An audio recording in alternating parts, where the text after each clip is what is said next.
Untamed is going to be untamed. It's going to be a little crazy. I want to talk to my people. I want to talk to my brothers and sisters. We can have grace and humility in how we interact with other people. Oh, hot dog, look at you. And nobody talked about what's really happening. And let's have conversations about what truth is.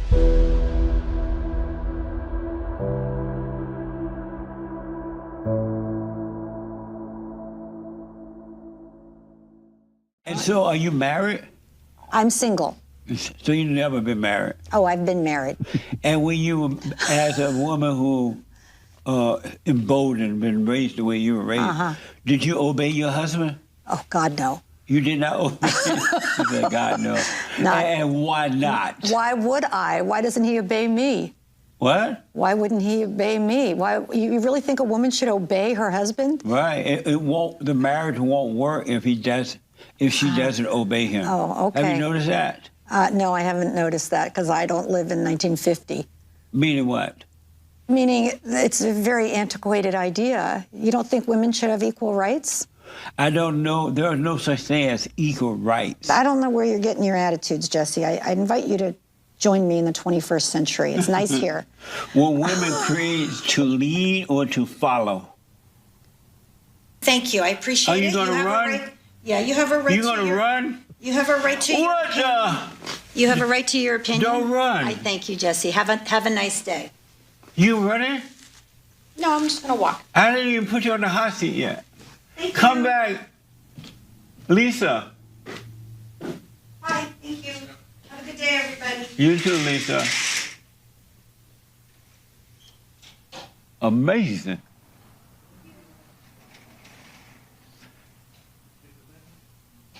Lisa Bloom ran. She gone. If you see Lisa Bloom walking down the road, ask her why did she run? What the glory? Talk to your daughter. What the? This has to be one of my favorite shows ever. I've been watching Jesse for years, and I finally said, you know, I should probably have him on. He had a couple of. First of all, he knows what the word retard means, which is pretty awesome. But he's also a man of great faith, and he's done amazing things to serve the community. And he's been on a talk show host. He's an author. He's a pastor, and he's a commentator. So he's done the radio and TV talk show. He was interviewed by Tucker Carlson way back in 2017. He put that up today. I remember watching that in 2017 where he said, racism doesn't exist. And he's been my guy. Like, he's my brother from another mother. I probably know more about Jesse than probably I should know about Jesse, just because of the stuff that he puts out. He walks past racial constructs. He walks past this kind of apologetics of that we live in this world where we have to go backwards in order to go forwards. And I just don't believe it. And I don't think he does either. So I'm not going to waste a lot of time. I want to spend as much time with him as possible. So Jesse, welcome to the show. Thank you, Joe. That's amazing. And happy Men's History Month. August is Men's History Month. Happy Men's History Month. So you grew up in Alabama. Sweet home, Alabama.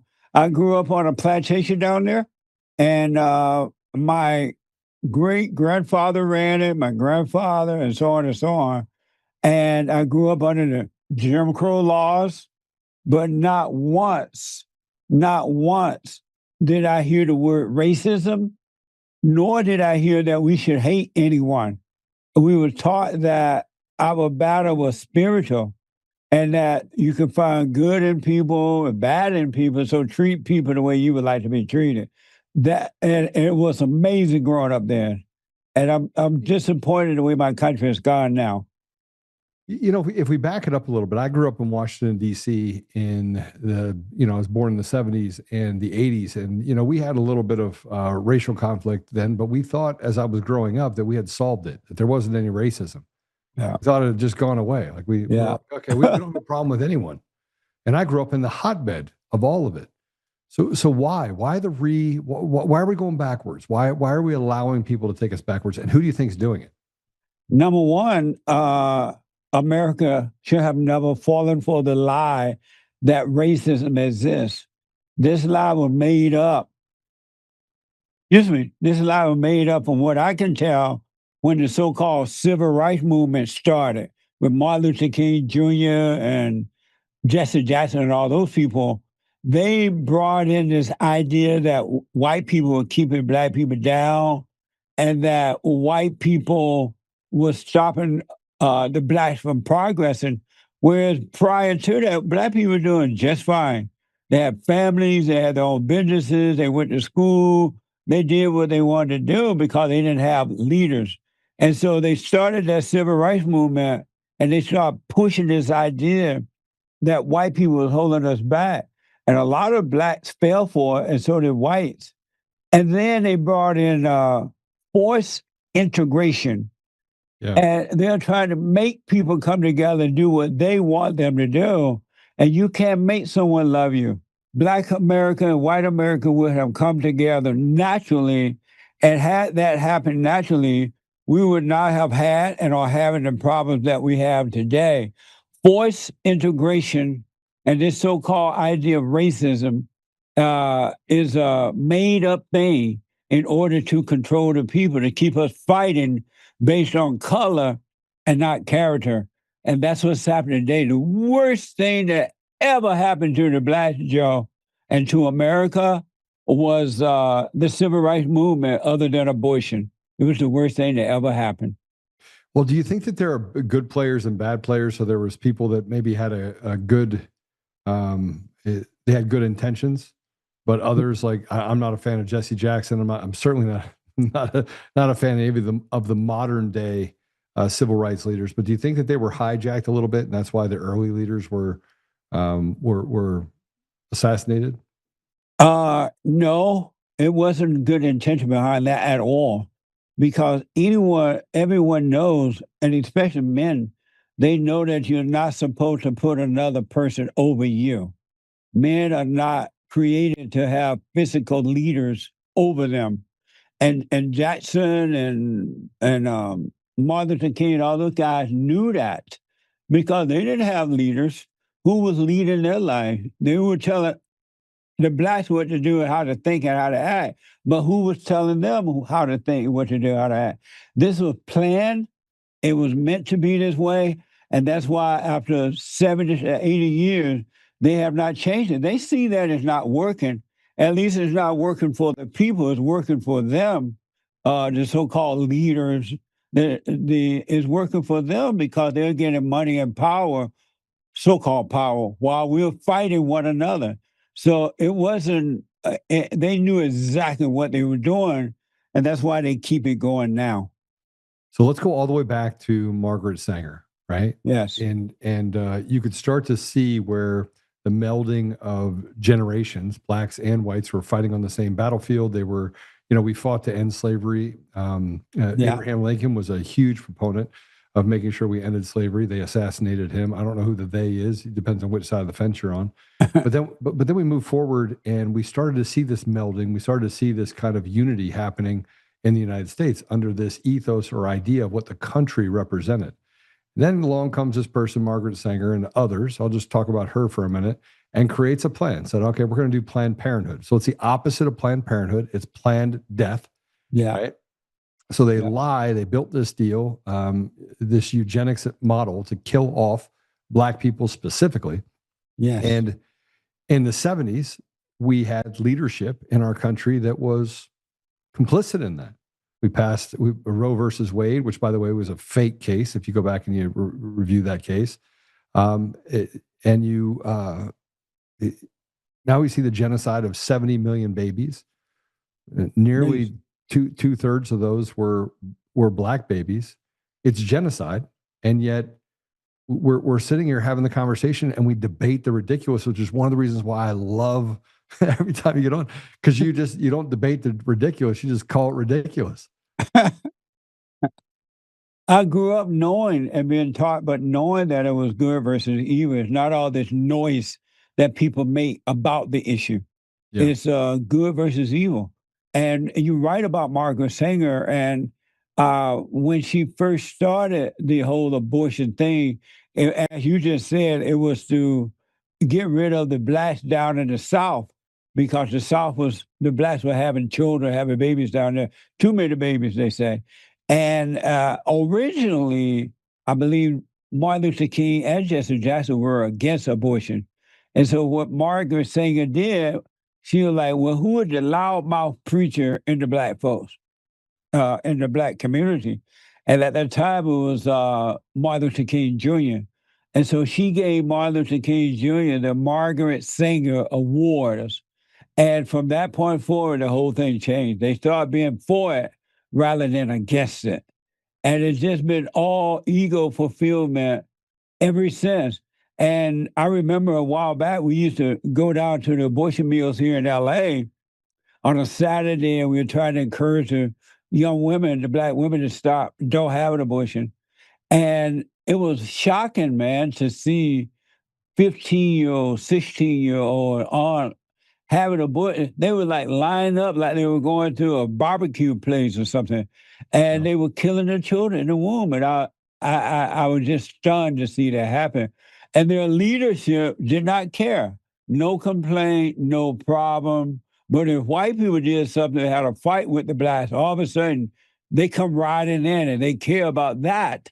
But they did not care about the killing of the unborn child. Why is it? Why is it there's this selective rage or, selective humanity that we seem to have? And it's created. It's a narrative that gets created largely by the media, largely by groups of, I'll call them radical leftists, because that's what I think they are. Right. Just demonic people. So they create this chaos, and then they walk away after the fight gets started. But when they walk over here and start talking about the degradation of education and the family and the black community, they don't say anything about it. It's like, don't come in and talk about our community. We'll police ourselves. But you're not going to have any white people that kill black people, even though that's statistically almost insignificant in the numbers. They create the problem, and then once the situation starts, they come back in to try to pretend that they're trying to save you. They pretend that they're helping you after they create the problem. And they're only doing it for one reason, two reasons only: power, so-called power, and wealth. And then they know in their mind, they believe that white people are the one with the money and the so-called power positions and things. And they know that white people have the money. And that's why they go after whites in order to take what white people have, because black people don't have any money. Well, they do now, but they don't have I know a lot of black people have money. So. Yeah, they do now. Just ask Oprah. But and Obama, but they go after the white people because they have material things, and they run different businesses and things like that. But they don't care what the blacks are doing, because the blacks at the time didn't have any money or anything going for themselves. And then they have managed to make white people feel. Originally, they made white people feel guilty about the situation with the blacks, and white people like, oh, I feel so bad. I feel so sorry for you blacks. Here's a program, here's this and that. And then they got to the point where they started to really push this idea of racism, and they would use white people as an example. If white people spoke out against or didn't agree with black people, they would go after white people businesses and things like that, and they will hold them up in front of the cameras and say, if you don't go along with the blacks, if you don't give them what they want, white people, this is what's going to happen to you. And they would show how white people, businesses are being taken away, they are put out of business and everything. They remind me of the Allahu Akbar people, the Taliban, when they want to cut your head off, because, they cut your head off and they have an audience to show them, if you don't follow us, this is what's going to happen to you. And that's what the so-called black and the liberal leaders are doing in order to control the people. So how do we fight? I mean, look, we can go back. We can look at in the 80s you had Rodney King. Then you had you have all these different examples that, I mean, some of them you could argue that it was just bad behavior, right? There was bad people acting bad. Yeah. But it became the poster child for this happens every day. That is just basically an entire force of police that are out there just brutalizing the Black community. Now, in pockets, that could be true, right? And Right. LA in the 80s was pretty tough. DC was pretty tough too. But it's not really the true. We got away from character. We got away from judging people by what they do. Yeah. And now we just put everyone in one big basket. Everyone is R. Kelly, which is just not true. Right. Right. Well, we need Chief Darrell Gates back.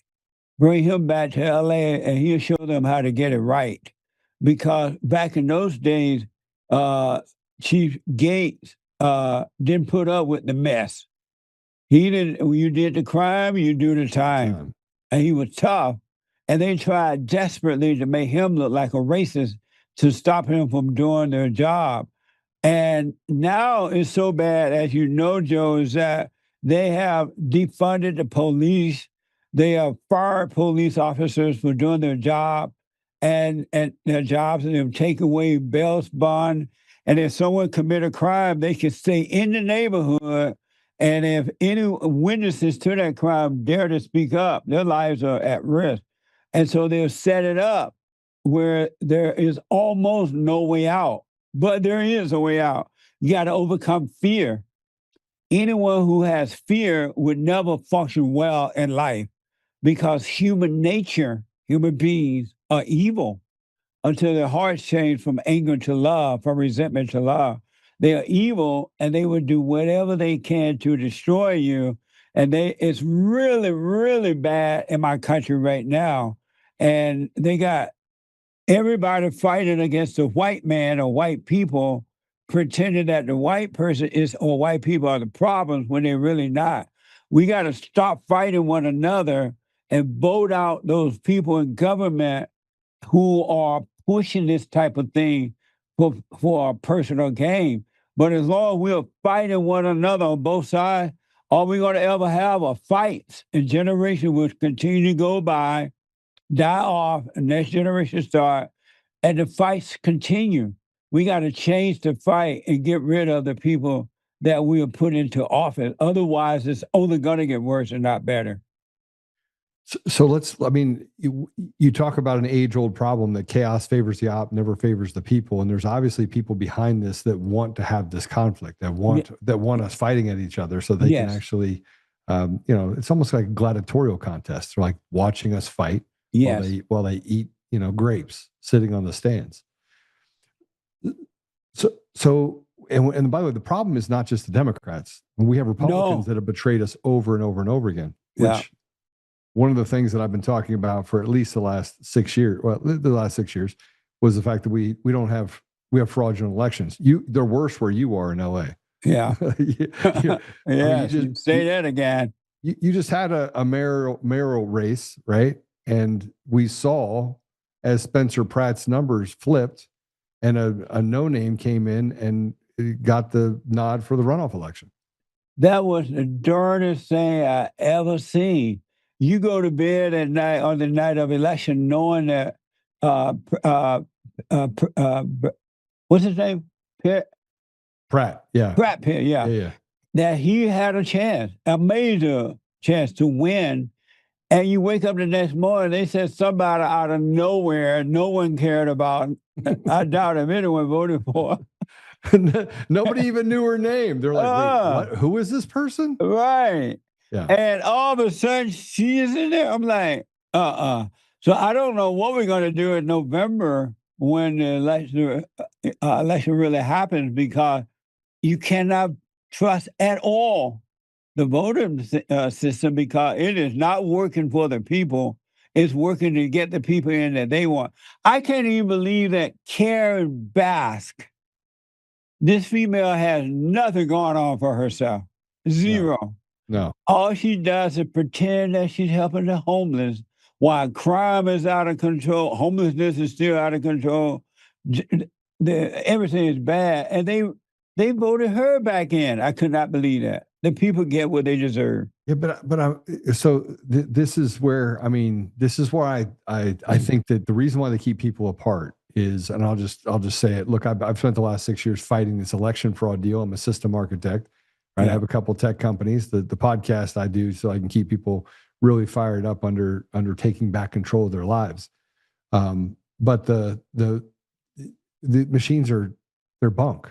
I mean, the mail-in ballots it's gas to the machine. They've manufactured the ability to steal any election they want, from a county commissioner all the way up to the president of the United States. Yeah. We can see it. I mean, it's not like we're not stupid people, right? We can see it. We're like, we see what you're doing, but they act like they don't know that we can see it. And they just don't care. This last election that we had, I personally went to vote, and I didn't have an ID with me. Well, I had my ID, and I asked the lady at the table, you want to see my ID? She's like, no, baby, we don't need to see your ID. I'm like, but how do you know that I'm who I say I am? Oh, no, what's your address? And they asked for an address, and several people I know did that, and the people didn't even want to see the IDs at all. Well, so I think we should be able to walk into the bank and say that our name is Mark Zuckerberg, and we'd like to make a withdrawal for $2 million.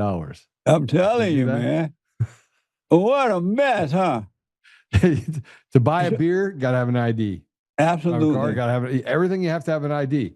So, Joe, do you believe we can change that or no, the voting thing? You know, we had the Save America Act, but who betrayed us there? John Thune, Mike Johnson. I mean, the same people that, say that they're here to help. I mean, we had the House, the Senate, and the presidency, and yet it's been anonymity for the last 2.5 years. I mean, they're basically betraying us. 85% of the people want to put to rest what's happening with the election systems, right? Yeah. But the people that are in positions of power got put there by fraudulent means. So why would they want to change a system that puts the weakest and the most ineffective people in positions of leadership? I mean, they are, what we're dealing with right now, in my opinion, is some of the weakest, most pathetic people in leadership at every level, including the judiciary, including what we're seeing happen in the bureaucracy. And they want to keep themselves in power. They want to keep themselves eating while the American people suffer. Right. So absolutely. I think we can solve it, but it's going to take force. And look, I say force all the time. People go, oh, you're calling for violence. I was like, listen, we can have one of two ways that we get this done. We can have force, which is basically applied force, and it might take a couple pushes and shoves to get it done. Or we can have war. But the way that things are going right now with the American people, we're not eating. Our debt's at $39 trillion. They've created race wars and now ethnicity wars.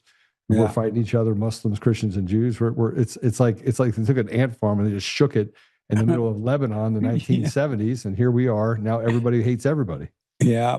They and in all honesty, at one time when I was 18 or so, I was a Democrat. I moved here and I voted as a Democrat. Say it's not true. Say it's not true. I was black. I didn't know any better. I did not know any better. I believed the lie that, the Democrats love the black people, right? And then I did, after a little time went by, and I did some research on the Democratic Party, and I realized the Democrats don't care about blacks at all. No. We've been lied to. And so I read the Republican platform, and they were about country, individuality, God, and those things, right? So I switched party. But now I have to tell you, Joe, if it wasn't for Donald Trump, the great white hope, I would not have anything to do with the Republican Party at all. The only person that keep me involved in voting for the Republican, and then I vote for Donald Trump, but it's only because of Trump. Because the Republican Party, in all honesty, is no different than the Democratic Party. It's the same party. Uniparty. Yeah. All what a mess, huh? So what? Oh, we have Jesus though, brother. So we're good. Yeah, but we need Jesus. We need him now. And I believe that we're in that final stage. I don't believe in the rapture deal that we're all the way there, but I think that God's given us a choice. He's like, I can wipe it out, or you guys can fix it. I'm gonna let you step out there. It's a test. Are you willing to fix it? Are you willing to be courageous enough to stand out and call evil evil and push it back into the hole it came from? Yeah. And we just have to find men that can stand together. I was about to say, and you're right about that. if we could find 10 men, 20 would be nice, but 10 that will overcome fear and to hell with what the world think about them, let them call them whatever they want, and get up and stand up for what is right, we can change this country overnight. But they have put fear in men of all races, really. And the men are not standing up and following that order of God and Christ, Christ and man, man over woman, women over children. The men are not standing up, and the men are intentionally being attacked because they represent God, even though some of them, turn away from God, but they represent God, and men are hated because evil can't get to God, so he goes to his sons, and evil try to destroy his son. And that's what's happening right now. We got to get over the fear. Fear is an illusion, and it's only there to stop you from functioning in life. You got to get over the fear. I tell my kids, right? There's only two things that you're promised in this world. That is, you will live if you're alive, and you will die. That's it. And they're like, no, you're promised you have to pay taxes. I was like, maybe. So people have proven they can get past that too. The only thing you can't run away from is that once you're born, you're born. That's right. And then you're going to die. And nobody makes it out of this life alive. The only person that did that was Jesus Christ. Right. 2,000 years ago.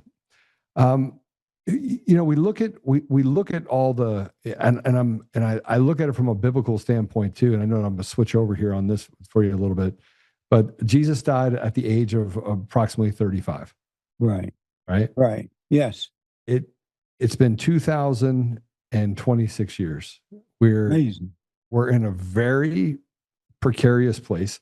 They've now changed AD and BC to something completely different. I don't know if you've looked at that, which is crazy. I'm not aware of that. Oh yeah, it's C. What is it? CDE. Hold on a second. Let me find it real quick. BC and AD. I should know this by heart. I was having a big conversation about it. And they changed it to make it secular. Let me see what it changed it to. Oh, Common Era.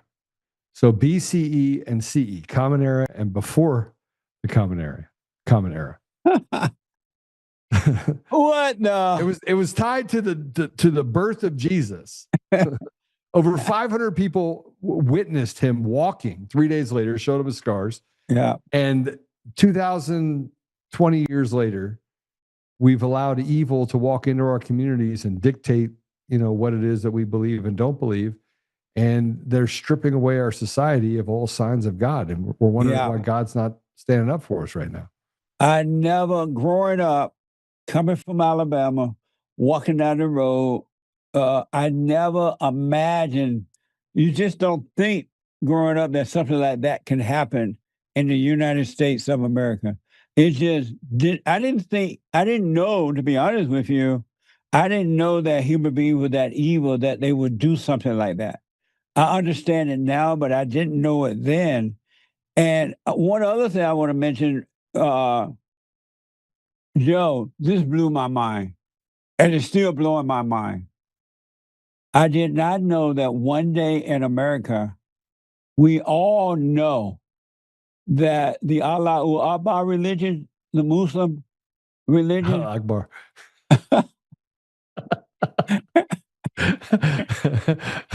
Hijab Bob religion. Okay, keep going.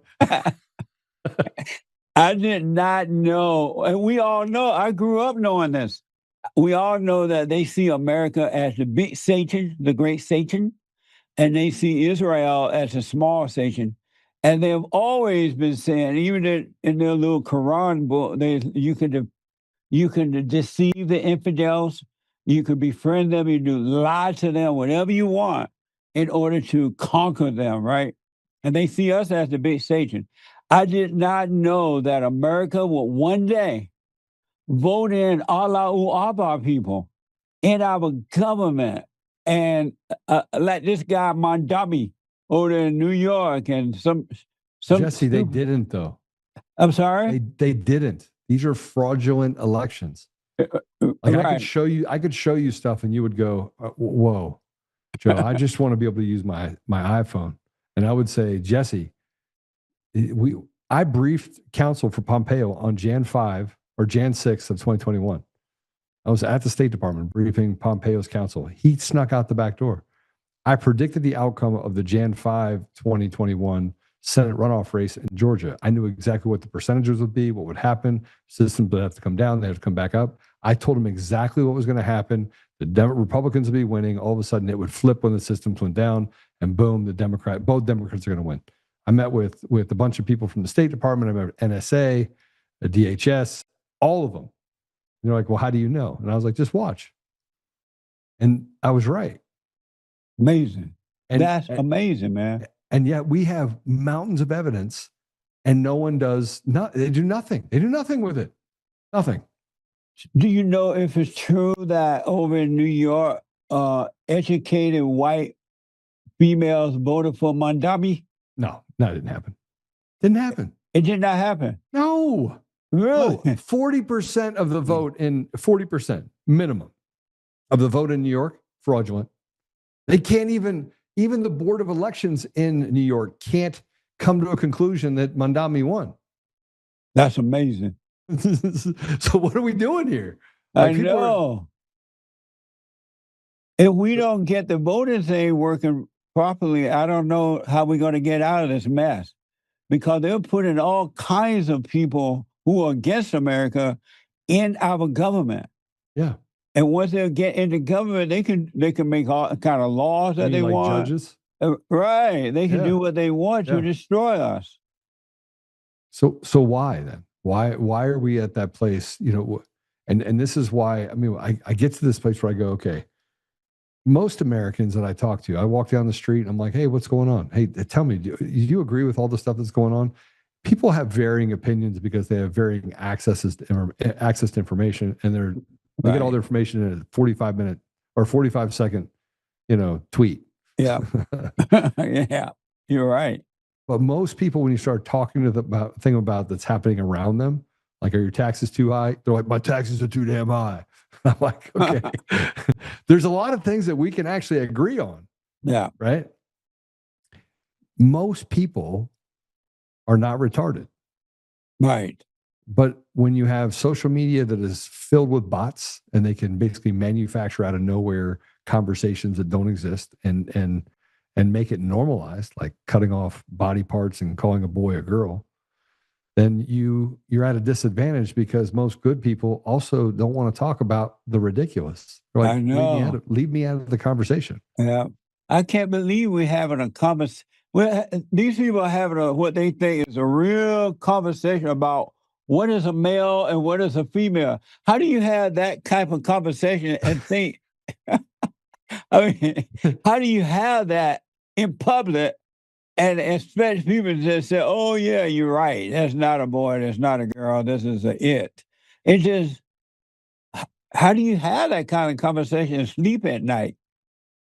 How did we get to a place where cosplaying turned into real life, that you can literally just change yourself into whatever you want, and that we would actually let them do it to our children, which is even worse. Yeah. Like, we're letting them actually do weird stuff to our children. Yeah.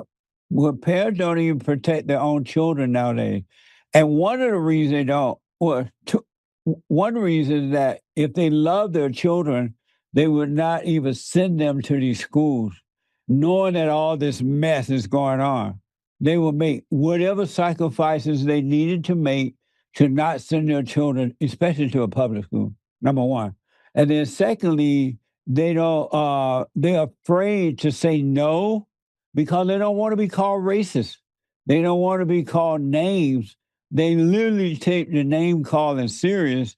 And so they're afraid to be, you took your child out of the school because you're homophobic or transphobic and all that, man. They prefer to pretend they're being light than to protect their own children. And so they let these people do this to their children. Look, I've been called everything in the book. Yeah. Everything. I mean, they've called me everything. None of it's true, but they use dog whistles, and they use it regularly. I mean, they'll call a black man a racist, Uncle Tom. Yeah, the N-word. Yeah, and not have any, and not say anything about it. It's okay. It's okay because he's not on my side. That's why if you love what's right with all your heart, soul, and might, you should not give one thought to what some people say about you or call you, because they only call you names because they're evil and they want what they want and they're trying to stop you. But if you take any concern about what someone call you, you're not going to be able to function in this life. You won't be able to do anything because you're worried about what people say about you or what they call you. Christ did not give one iota of a thought about what people thought or said about him. He was here to do a job. He did his job. He brought the message. He told us how to get back to the Father. And the people that wanted to control the people hated Christ for doing that. And that's why they took him out, because they didn't want him to wake up the people. They wanted control over the people, so they took him out. But Christ never thought about, oh, Lord, I feel so bad. They call me names. They're against me. Lord, I can't handle the name calling. My ego hurts so bad. Why, Lord? And he didn't think about that. So men and women, but men of God who truly love what's right, cannot give 1 second of a thought as to what someone called them, because that will stop you if you worry about that. You should not even think about it, and then no one can stop you. Well, I got to tell you, I could care less what anybody says about me. And I think that bothers a lot of people, including my wife, because then she's like, maybe you should push the pause button. I go, I can't. I don't know how to. I'm not going to leave this life with my children having a worse opportunity, my grandchildren having a worse opportunity, my future generations than what I had. Right? Yeah. Absolutely. We need more men like you. They don't make them anymore. We just need to, we're starting to find our tribe, bro. We're starting to find it. We're starting to find it. We're starting to find this. You started an organization called Bond in LA. Yeah. Right? Yeah. So tell us about that, because I mean, this is a spiritual kind of revival that's happening, right? It's not kind of, it is a spiritual revival happening right now. And we've got to find a way to kind of bring them, make them magnets for good men that have courage. Well, we just celebrated our 9th year of White History Month. July was White History Month. I know, I watched your video. July just feels white.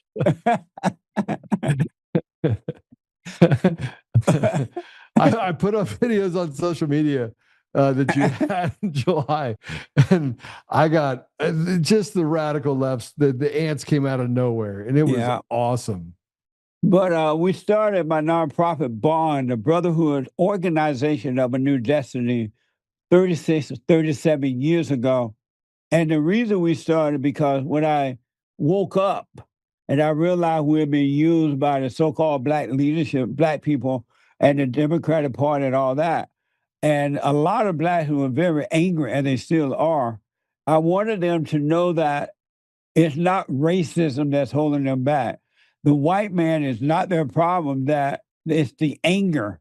They got to overcome the anger. They got to forgive their mothers for turning them away from their fathers, and they have to forgive their fathers for not protecting them from the mothers. And then to get rid of all of their leaders, you should only have God over you. God in Christ, Christ in man, man over woman. And so we wanted to get the message out to the blacks that their problem starts at home. White people had nothing to do with it. And Jesse Jackson and others are using them for personal gain. And so we started that, and the message was so powerful or interesting that I started to appear on Phil Donahue, Geraldo, and different shows. And so the word started to get out. And then I started hearing from white people and Mexicans and everybody. They're like, look, we have the same problem at home. We don't have, our father is not there for us, or he's not protecting us. We have this anger. And they want to be a part of it. So we open it up to all all people, men and women now, but all people, because the problem is a spiritual battle. And now we tutor with men and women around the world by phone, Skypes, or walking in-house. We have a daily radio show. I have the fallen-state.tv.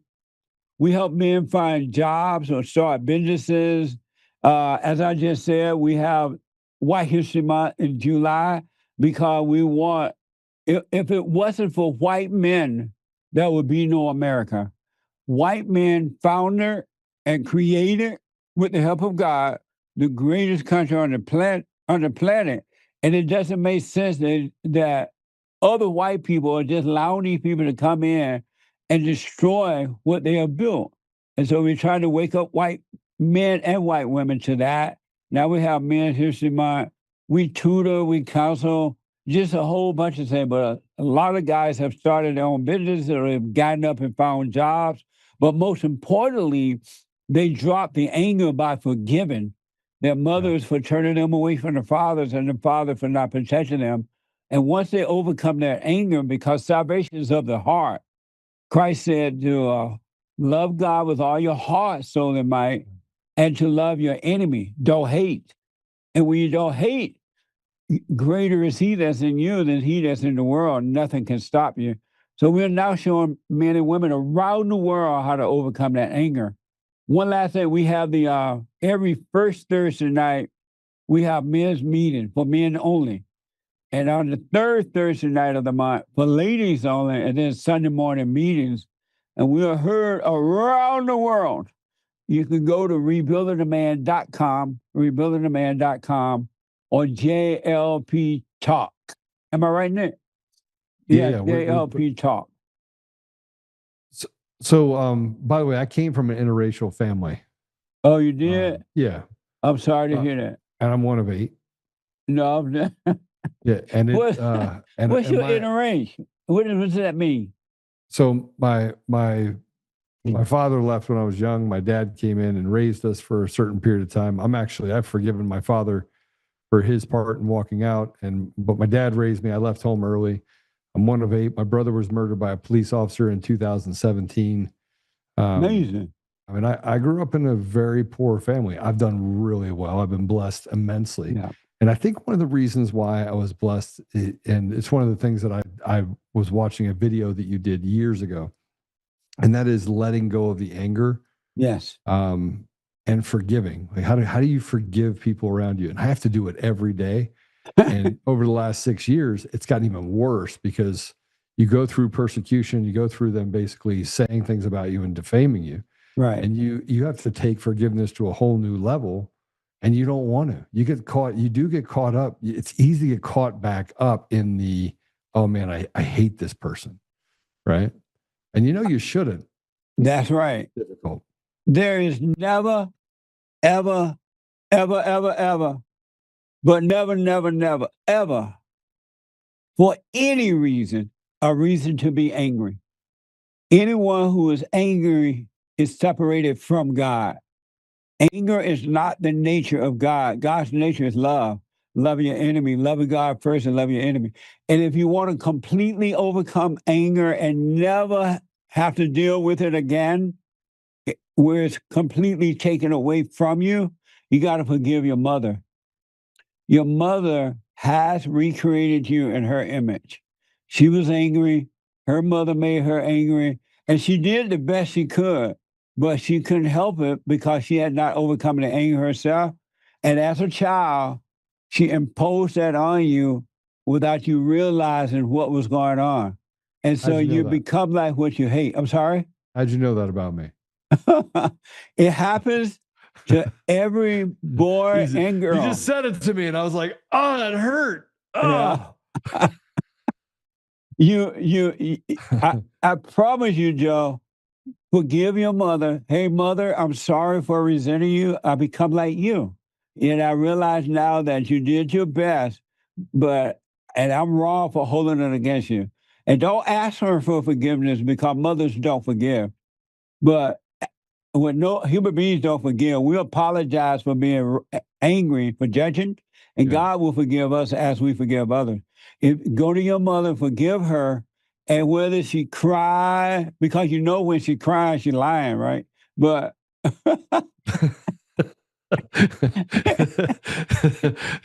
when she's crying, she's She's lying. lying. Yeah. And when she's not crying, she's still lying. That's right. And go forgive her. And I'm sorry, mother, for resenting you. And God will forgive you no matter what she does. God will forgive you and forgive your father for not protecting you from her. Your father loved you, and he doesn't know how to deal with your mother. He married his mama. Every man married their mother, and the warfare continued after generation to generation. But you forgive her. I did not marry my mother. I've been married 24 years. Right on. I did not marry my mother. But forgive her, Joe, and God will forgive you. And don't let the devil tell you, oh, you're going to hurt her feelings. She's going to cry. That's on her. It has nothing to do with you. She does that in order to control you. But I'm sorry for resenting you, and God will forgive you.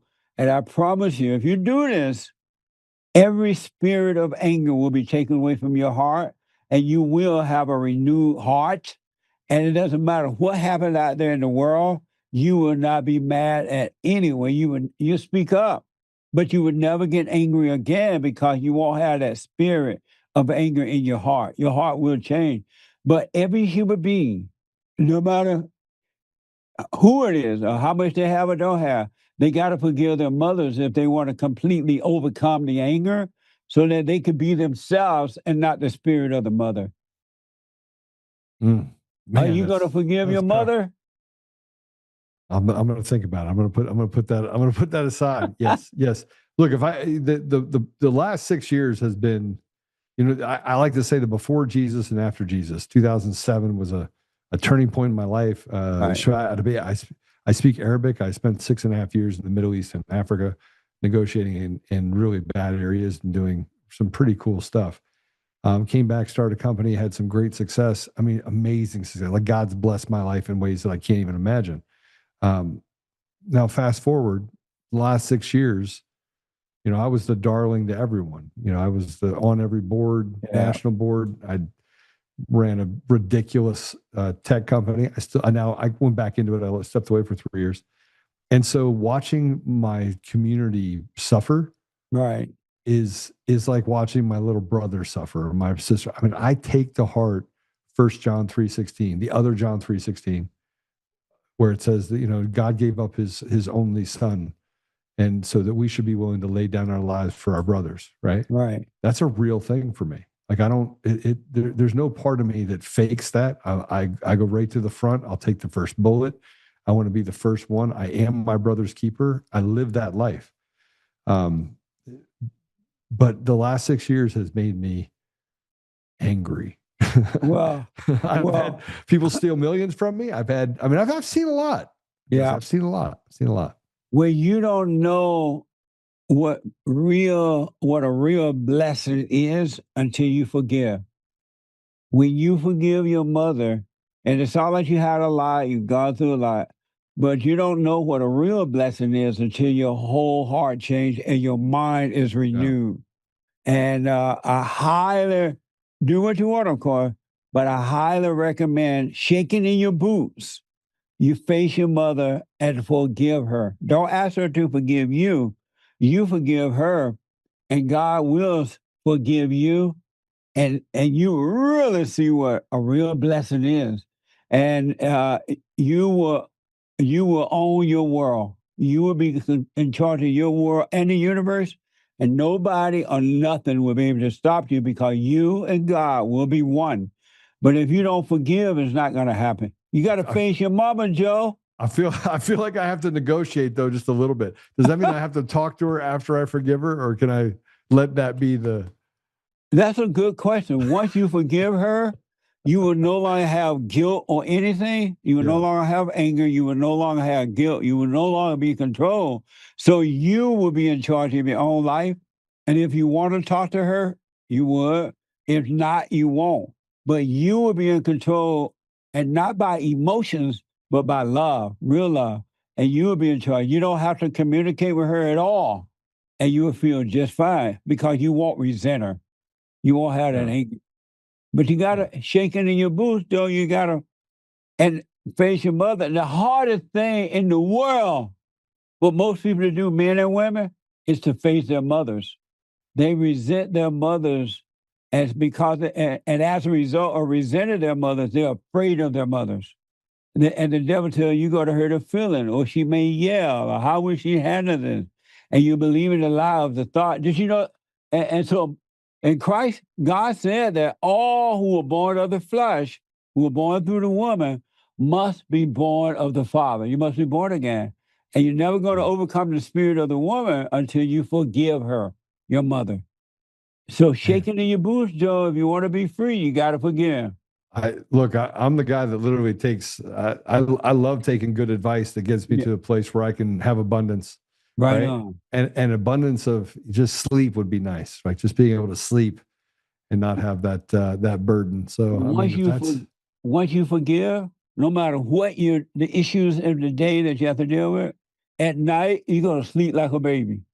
Yeah. It's going to blow your mind. And you wake up the next morning, a brand new day, a brand new start. But you got to forgive so that you could be free and here. Did you know, because of time here, did you know that all thoughts are all lies all the time about anything? Do I know? Did you know that all thoughts are all lies all the time about anything? All thoughts? All thoughts are all lies all the time about anything. I tell you that rings true on the lies that are told about people around me. But because I don't spend a lot of time thinking about what other people think, I don't. Right on. It doesn't really spend a lot of time in my brain. I just want to figure out how to solve the problem. And who are you, Joe? I am a. Man, that is a tough question because I want to answer it on the spiritual side, then I want to answer it on the warrior side, right? I'm a warrior. I'm waiting for the fight. I'm waiting for whenever the fight comes. I know God's going to use me however he wants to use me. Okay. So you're a warrior, you say? Oh, I'm a warrior for sure. But that's what you do and that's what you're willing to do. But who are you? I'm a man that pursues truth at all costs and protects people in my community. I'm my brother's keeper. Okay, so you're a protector. You're your brother keeper, but who are you? You're telling me what you do and blah, blah, blah, but who are you? I understand what you do, and I understand you fight for your brothers and all that, but who are you? Not what you do or blah, blah, blah, but who are you? I'm a child of God. That's who you belong to, but who are you? I don't know. I mean, that's a good question. Who am I? Because I was just sitting outside, sitting in the sun, saying it's going to be a great interview. I wonder what's going to happen in the interview. Lord, just make this interview really good because I don't want it to disappoint me. That's a good question. Who am I? Yeah, you told me who you belong to. You told me you protect people. I didn't even tell you about my mother. You brought that up, which got a little bit freaky.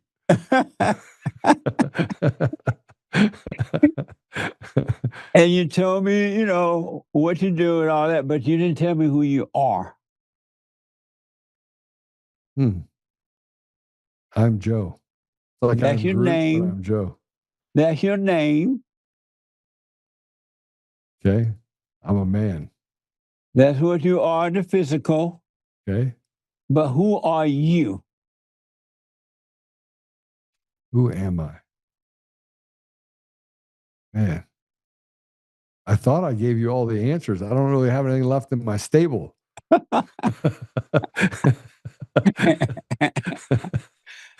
Because of time, I want to tell you. Yeah. When you discover who you're not, the real you will start to remember who you are. And I want you to know, and if you start really paying attention, you'll remember who you are. You forgot who you are when you were traumatized by your mother. You became angry. As a kid, you knew who you were, and you knew God, and you knew who you were. Well, when you were traumatized, as all of us, every human being, when they're traumatized by their mothers, by becoming angry, they forget who they are and they take on a false identity.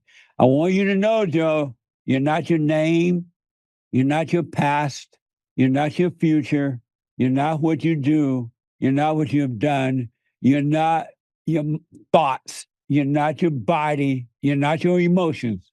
When you discover those things, the real you will appear when you can clearly see who you're not. You got to pay attention to that. Mm. You're not what you do or what you have done. You're not what others think about you or what you think about them. I'm You're not none of gay. those things. What? I said I'm not gay. You're not gay. You're none of those things. John, you say I got to run because I got an appointment here, but you say that you were raised. You say you interracial or something? Yeah. What are Yeah. you? I was raised in an interracial family, black and white. Really? Yeah. So you had a black stepfather or something? Yeah, I don't know if he'd call us that, but yeah. Oh, okay. So you know black people then. Well, yeah. You may not know who you are, but you know black people. Very well.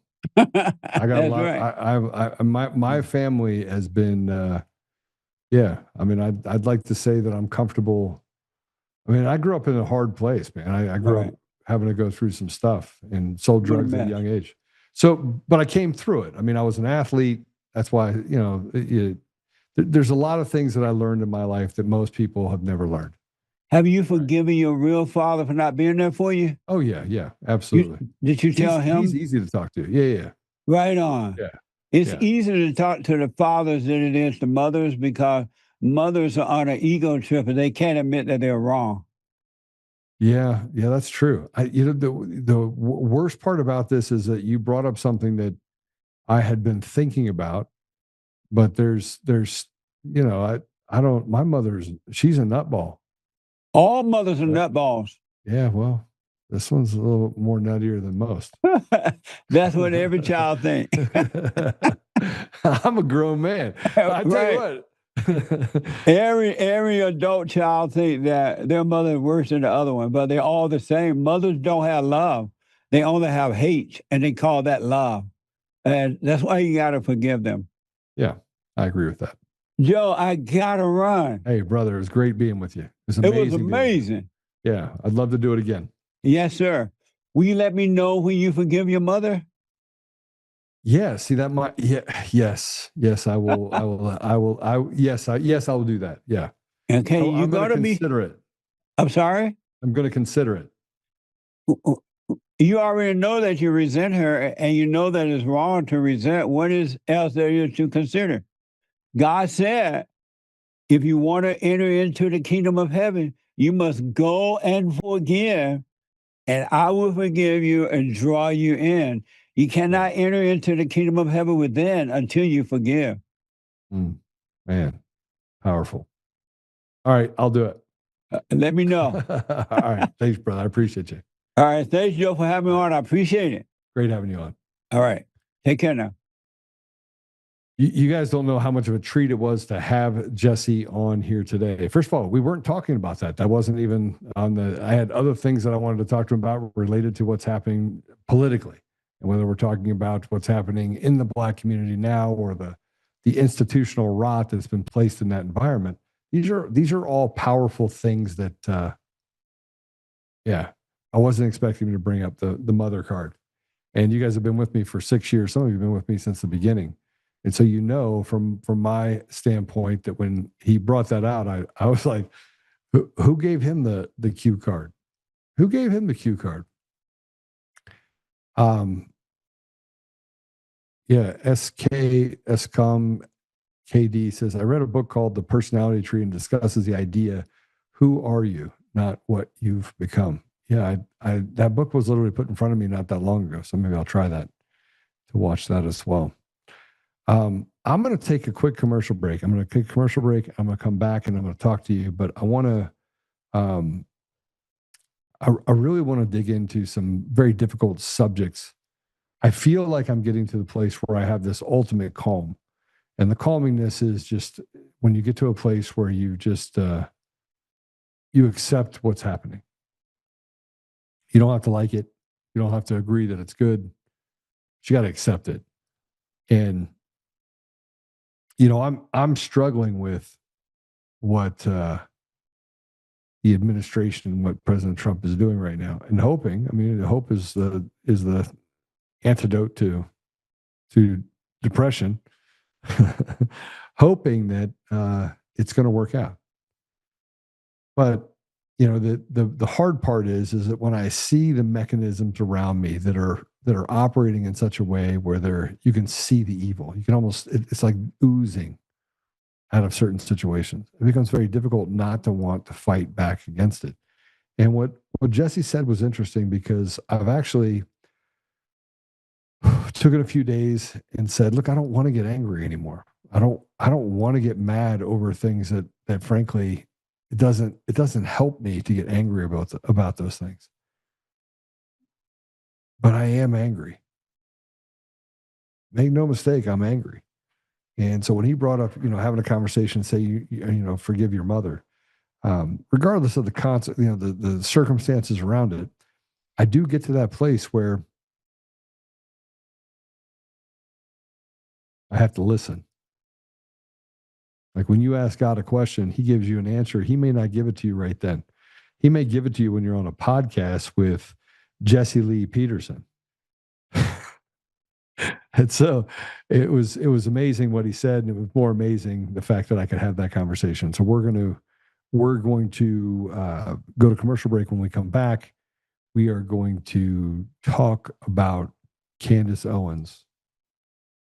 That's right. We're going to talk about Candace Owens. We're going to talk about Candace Owens, and we're going to talk about the fact that there's a lot wrong. But we're right. Like, we're right. What's not right is the radical left, is the establishment, is this narrative that they've created. That's wrong. That's a lie. And we know it's a lie. And we walk around and they want to negotiate with it. And they've learned not just dog whistles.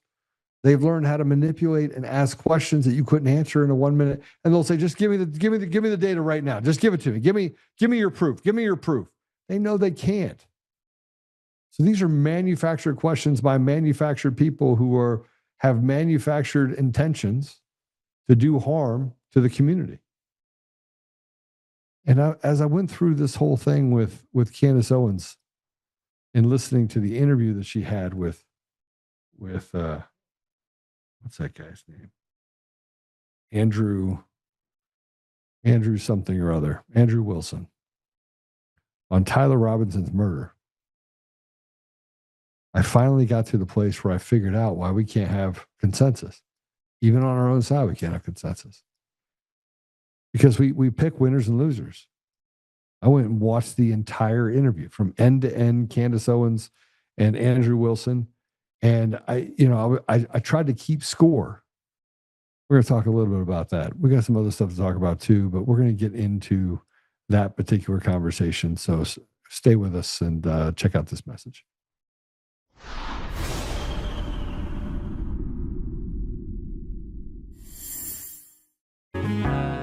Oh, hi. I almost didn't see you there. Welcome to DCF Buns, where you can find the freshest buns in town, if I do say so myself. Our master bakers teach class every week. So whether you're new to baking or trying to improve your culinary skills, we got you covered. And we can help you bake the cake of your dreams. We'll even clean your cake if you want. And if you don't want to bake anything yourself, we have loads of fresh buns available in a variety of shapes and sizes. Check us out at dcfbuns.com to learn more. DCF Buns. We keep the buns hot and the deals hotter. Buns. In every thread, in every stitch, Honor-Bound USA weaves the fabric of the American spirit. It's not just apparel, it's a testament to God, family, and country. At Honor-Bound USA, we're a family of patriots who put our faith, family, and America first. When you visit our website, you'll find a line of products that embody our commitment to pray, stand, speak, and act. As the official site for the Untamed podcast, all of our products proclaim speaking the truth with courage, we also have the powerful documentary from Professor David Clements, Let My People Go. Identify yourself as one of the few who are willing to stand for what they believe in. Join the Honor-Bound USA family today. Wear it as a badge of honor, commitment to the values that shape us, and a pledge to the bright future we will build together. Because when you're honor-bound, you're not just wearing a brand, you're embodying a lifestyle.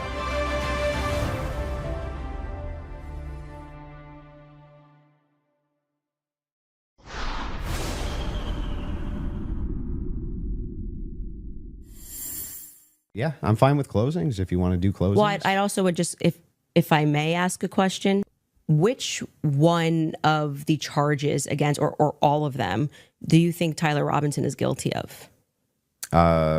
The specific charge? Yeah. Yeah, so what I think is that Tyler Robinson shot Charlie Kirk. Yeah, but of the 7 charges that he's being charged. Yeah, can we list them real quick? I'll tell you exactly which ones. We'll pull them up. Well, do you know any of the charges that he's up for right now? Yeah, of course. But I want to make sure that we one? have them listed. Yeah, but like can you name one? Because my general perspective is that you don't actually care about this case. You're not following the case. That's the question. You're just not following it enough. It seems pretty, like, if you're going to engage and you're going to say the evidence is overwhelming that Tyler Robinson is guilty, I just think that you should, like, right. Can you tell me one Then let's do the charge counter. You can really, hang on, this is a great gotcha. No. You just got to ask me, play clips out of context, put me in the hot seat. So please just answer the question. This is fair. Name all 7 since you've been following the case. Okay, sure. You name one. Yeah, you named all 7. I'm happy to do that, but can you name one? I think he's been charged with murder. That's actually incorrect. Okay, great. Now name all 7. He doesn't even. This is like name all 7. And I can you name all 7? I can. Then do it. The first charge is aggravated murder because that's what carries a death sentence in the state of Utah. No, Next. that's not. That is literally not murder. Okay. The second charge is the felony discharge of a weapon. The next 2 charges are for obstruction of justice. Okay. The next 2 charges are for witness tampering, and the what's final. the specific charges though? That is them: obstruction of justice, Both obstruction of justice, witness tampering, witness tampering. Okay, and there's no other specifics to them. Well, I can tell you why he's being charged. No, with it. just the charges and then 7. Yeah, see, the bad thing is when you try to be an a-hole and it doesn't work. What's the 7th? The last charge is violence in front of a minor. Okay, got it. I think your team would like to pull up the 7 charges that he just asked you about. If you guys want to pull that up, just to confirm.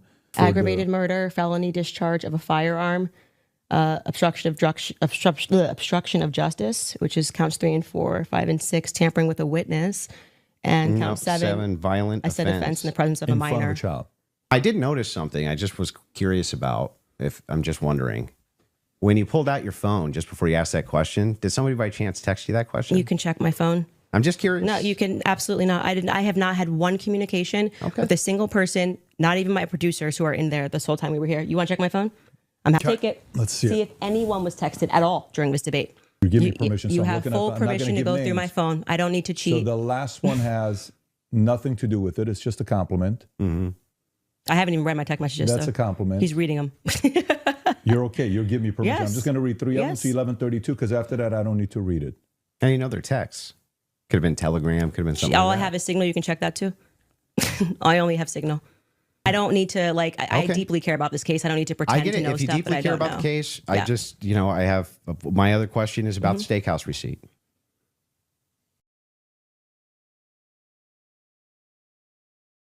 Steakhouse receipt. I went through and I watched the entire interview. Something's happened over the last 30 days that made me just like start digging in and looking at things a little differently. They went after Tucker Carlson. They've called him an anti-Semite. They've called him he's a bad guy. And all he's doing is talking about Jesus. And I go back in time, and I'm not saying that Tucker Carlson is Jesus, and I'm not saying that at all, but he just talks about Jesus. And, he's been an honorable man his entire career. This is a guy that got accosted by a radical leftist at a park in New York City. He was there fishing. Perfectly legal. This guy comes out of just asks him what he's doing. And he's fishing. Literally fishing. And normally a man would stand up and say, some choice words to the guy, but not Tucker. No, he's as calm as can be. And so as I started looking at all the stuff related to Candace Owens, and it's not uncommon for me to be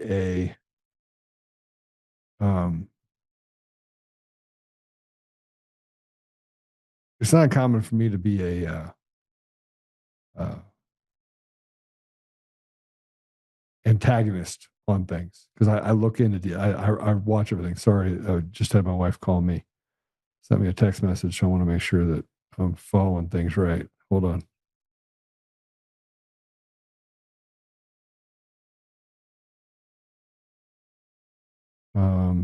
Make sure I understand this right here. Okay. All right. Everything's fine. That's good. But I will put something up that's related to Candace. Everyone's like, oh, she's crazy. And I was like, all right. She became crazy because her friend Charlie Kirk died. Now, at the same time, I don't agree with what she says about Erica Kirk. I pray it's not true. I pray that what she says about Erica Kirk is not true. And I look at Erica Kirk's behavior when Charlie died, and yeah, it was odd to me. But then I'm like, well, people grieve differently. I can't tell you that I know how people grieve, because, I didn't grieve when my brother died. I didn't grieve the same way as other people did. Some people held it in. Some people, I wondered whether or not they ever loved my brother at all. I mean, there's just a lot of things that went through my mind. So under a microscope, which Erica Kirk is under a microscope, how is she supposed to react? She took over as the CEO of a large organization, and frankly, one that Charlie, just a couple weeks before he died, has said that they were basically going to doge the TPUSA. He wanted to change it. He didn't like the direction or the ethos of how the organization was going. And he didn't like the fact that people had taken control of him. Now, Andrew Wilson comes out and says, I'll have a debate with Candace Owens, and people got on one side of the fence or the other. But about 99% of them never watched the entire video. They didn't. 99% of them never sat down and watched Candace Owens on video and the things that she said or the things that she investigates. Now, in a vacuum, you have two sides. One that wrote, literally, I went through X and I started just reading it. One said, Andrew Wilson decimates Candace Owens. Then I went to another one and it said, Candace Owens decimates Andrew Wilson, embarrasses him, wrecks him. He spends his entire time crashing out on the show. I'm just going to tell you right now, it made me go, all right, let's watch the whole thing. So I did. I watched the whole thing. The smart thing about Candace Owens is she waited until she was big enough to where it'd be really noticeable if you took away her ability to speak. I really wasn't on the stage, so my ability to speak and what they took away from me, they just do it naturally. And but then they took another shot at taking away her ability to speak. She went after Ben Shapiro, because obviously Ben Shapiro is kind of a little moron. And frankly, anybody that tries to convince people to get a COVID vaccine that's an influencer is diabolical in my viewpoint. You can say things like, hey, look, do what you want to do. And that would be acceptable. But trying to force people and calling them retarded or stupid for not getting it shows me you're just an agent of the state. And I think in large part, that's what Candace called out. But you have this group of influencers that gets their influence and gets their credibility from other influencers. Like literally, we are run by an information groupies cartel that tells us what we can and cannot think, what we can and cannot follow.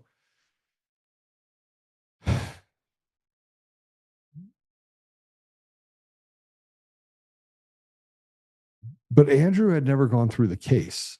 And if you saw that clip or any other clip, it proves a couple of things. One, he's a talking head. And you could say anything you want about Candace. You could say whatever you want. You could say, I like her, I dislike her, I don't think she's terrible, she's batshit crazy, right? She's a mother, so I mean, you just heard it from Jesse. Most mothers are batshit crazy. Perfect. But she knows the case from one end to the other. She took the time. She truly loved Charlie Kirk. His death affected her in ways that she can't quantify. And her mechanism for her protectionism mechanism was get to the bottom of it. And we find ourselves every day talking about things that don't make sense. And I don't believe in coincidences. Coincidences are not true. You don't have coincidence after coincidence. It's like the quadrillion on the elections happening the way that they do inside the United States. A quadrillion to one. And they say that it's coincidence. Well, it's not. So I got some clips from both sides, and I wanted to play them. And both sides claim victory. Now, I'm just going to tell you what I think you should do, and I think you should go back and watch the entire interview. So whatever the guy's name is, JPB or whatever the guy, by the way, 3 years ago, he wasn't even on the scene. They like manufactured, they literally built his persona over the last 3 to 5 years. I didn't know who he was. Now he's moderating. They all literally give themselves credibility. They sign up for this CAA. Just watch this. This is Andrew Wilson claims never before seen messages of Charlie Kirk that Candace had. Play it. There is, however, tons of evidence that a leftist killed Charlie Kirk, just as Charlie feared they would. I believe Charlie Kirk, and I have the receipts. No, I didn't have a dream where he came to me and told me that the left killed him. No, he didn't come to me a dream and say, Candace Owens betrayed him. That never happened. In fact, I don't need dreams of any kind because I hold in my possession never before seen messages from Charlie Kirk to his security team on September 9th, 2025. I'm going to share the message with you today, which is the first time this information's ever been publicly revealed. On September 9th, Charlie's security team wrote to him, yes, law enforcement has been fully supportive and agreed to a security plan and posture. Tomorrow's event will be covered by both my team and the campus PD. If additional support is required, patrol units will be available. I have 11 on site. Charlie responded with this, okay, great. Remind them that they are there for one person's security only, because I'm somewhat worried the left is trying to kill me. That was a message sent September 9th. Whatever could he have meant by that? Well, I think he meant exactly what he said, that he was worried the left was going to try to kill him.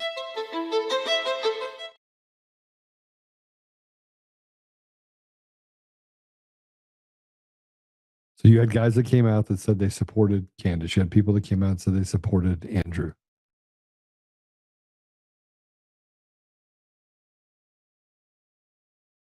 Then you had Turning Point USA that we saw this. Candace put this up that talks about Turning Point USA claims their horse.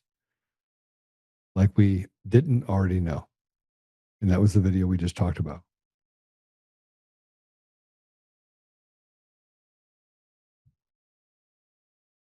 So here's the problem. Charlie's dead. Look, I got in a debate. Kyle Seraphin and I were sitting here talking about this, and I'm like, Kyle, Charlie was not shot by a 308 or 30-06, excuse me. And he's like, wow, they couldn't confirm it. I said, just another reason why it wasn't shot with the 30-06. I mean, you would have enough evidence. They said, well, they found fragments. That's not the way a 30-06 that stays in the body that has one entrance room works. They basically check the body, they find out where the metal is, and they extract the metal. It's really simple.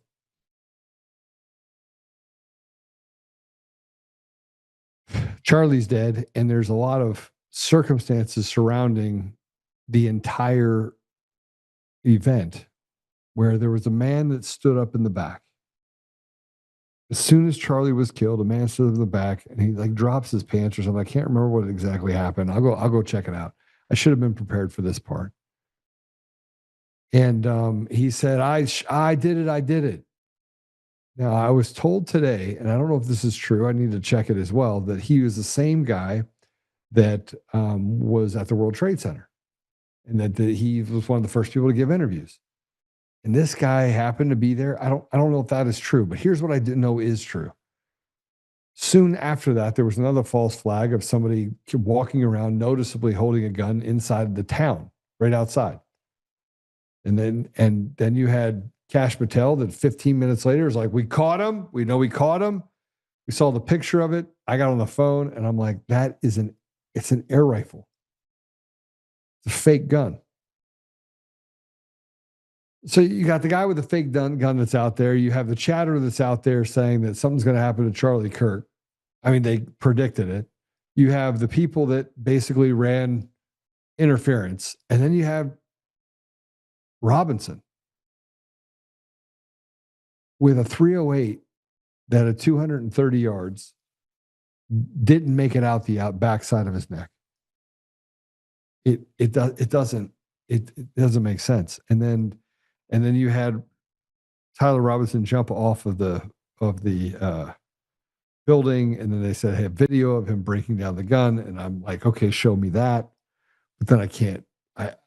I walk through, and I remember saying this within 30 minutes. I got a phone call from Laura Logan that said, did you see? And I was like, yeah, somebody else from Turning Point had called me.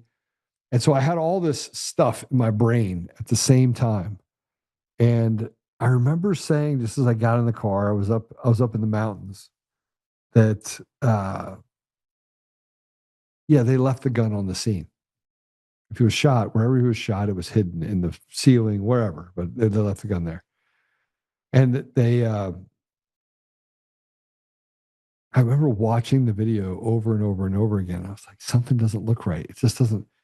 There's this thing that happens when you shoot, and his shirt, how his shirt went up, and then how his body fell, and then the entry wound, and there's no exit. And so you're everything in your brain goes to, what's the caliber? What do you think it was shot with? And then you listen to the sound of the shot that's fired, and you listen to it with different elements. I went through the whole thing.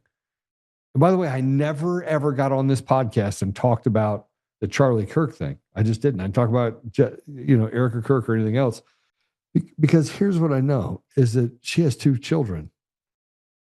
I don't believe that she's involved. But we have thousands of influencers all over Facebook and X and everything else that have an opinion.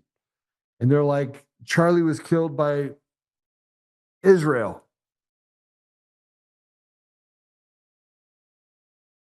And I say to myself, Charlie's killed by Israel. So you think Charlie's killed by Israel? Okay. Which part? Because Israel doesn't even get along with Israel. And, I asked this question to Halsey when he was on with me. I said, hey, you think I'm an anti-Semite?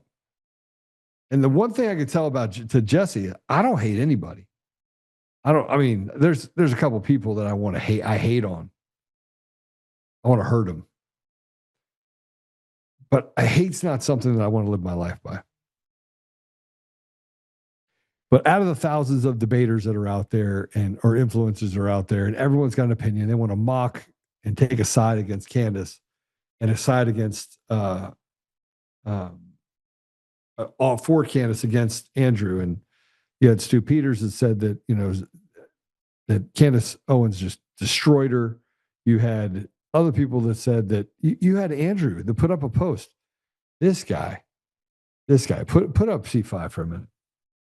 So Andrew, in all of his infinite wisdom, said every AI source will say I won. That was never in question. Specifically, AI programs built like this purpose judging debates will also say so. The polls are simply a reflection of who has the larger audience post debate. During the debate, I won those 2. It's not hard to understand. Yeah. This is crazy because now we're making AI the arbiter of reality. Don't have to think for yourself. Just let AI do it for you. I want to play this, though, because Alex Jones has entered the room. Alex Jones entered the room. Pro-Trump, anti-Trump. I don't even know what he is anymore these days. But he took the time to actually respond, Candace Owens. So let's hear what he has to say. Candace Owens today decisively defeated Andrew Wilson, the champion the TPUSA put forward in the Charlie Kirk assassination cover-up debate, hosted by Patrick Bay David. I did my regular syndicated show today, 11 a.m. to 3 p.m., and so I couldn't watch it then. But once I got off air, I watched it. And she slaughtered him. Absolutely slaughtered him. Now, I've seen Wilson before, and he's debated my son, and I saw him on Rogan, was familiar with him, and I've seen his tactics. A lot of his appeal to emotion, he just acts confident. That's what he does. And a lot of times he's debating a topic where he's on the right side, so he wins the debate because he's in the right. But she destroyed him. And I'm going to post right here with this same post here at Relox Jones on X, the most defining moment where he got annihilated. She says, hey, name me the charges against the supposed assassin of Charlie Kirk. And he couldn't name it. She then, in the order of the charges listed, and they pull it up on ChatGPT, and she nailed it word for word with photographic memory. And he says, oh, you were using your phone, I think. You're on your phone. And she reaches over in her purse and pulls it out and gives it to Patrick Ben David. And there were no text about it to her. So she destroyed him right there. Look, folks, I'm going to explain the keys here. They claim Tyler Robinson got on the roof, made this shot, put a 30-06 together, put a telescopic scope on it. That anybody that knows telescopic scopes know, you put them on, even though they were sighted in before, they don't even hit the paper at 100 yards. So the fact that he could do that, then they put the video out, it's 30-something seconds.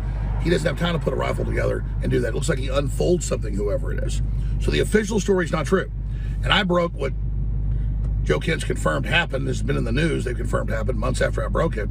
That at a cabinet meeting 7 days after Charlie was killed, Kash Patel said, I have orders for the president. We're not looking at any foreign involvement or all the trans groups that said he'll be dead when he comes to town tomorrow.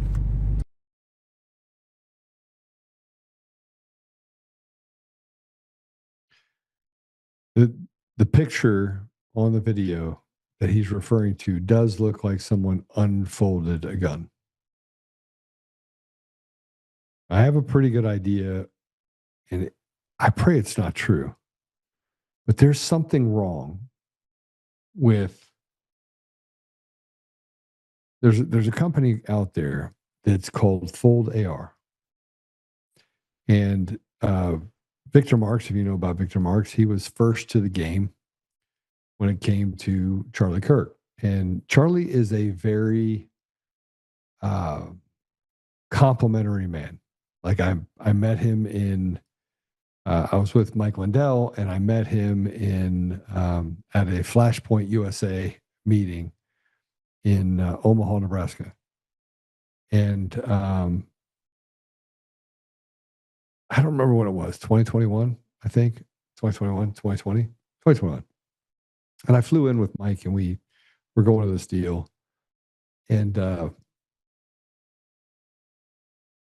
he sits there and he just starts talking to me about things. And I told him what I thought about certain things.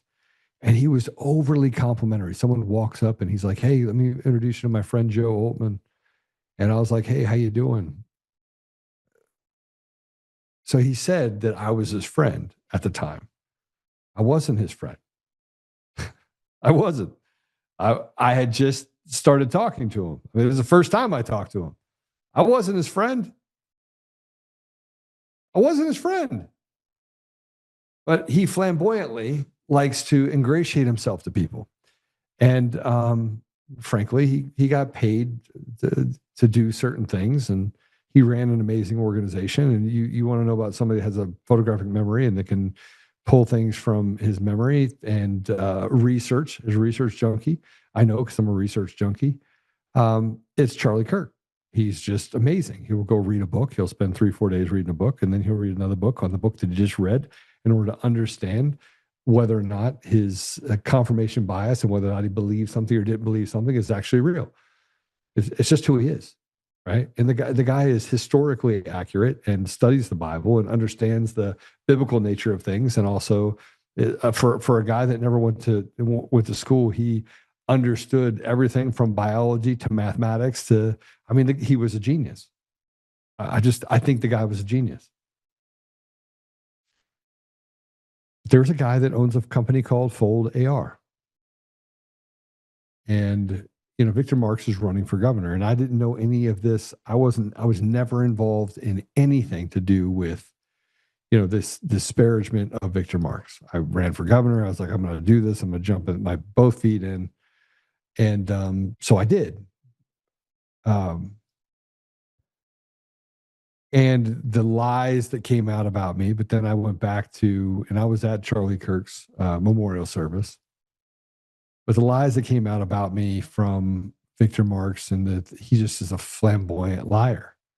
And he's like, well, Charlie Kirk, this is where I had some hard time, you know, kind of putting pieces together. He said, Charlie Kirk is my friend. And, you know, I was his mentor.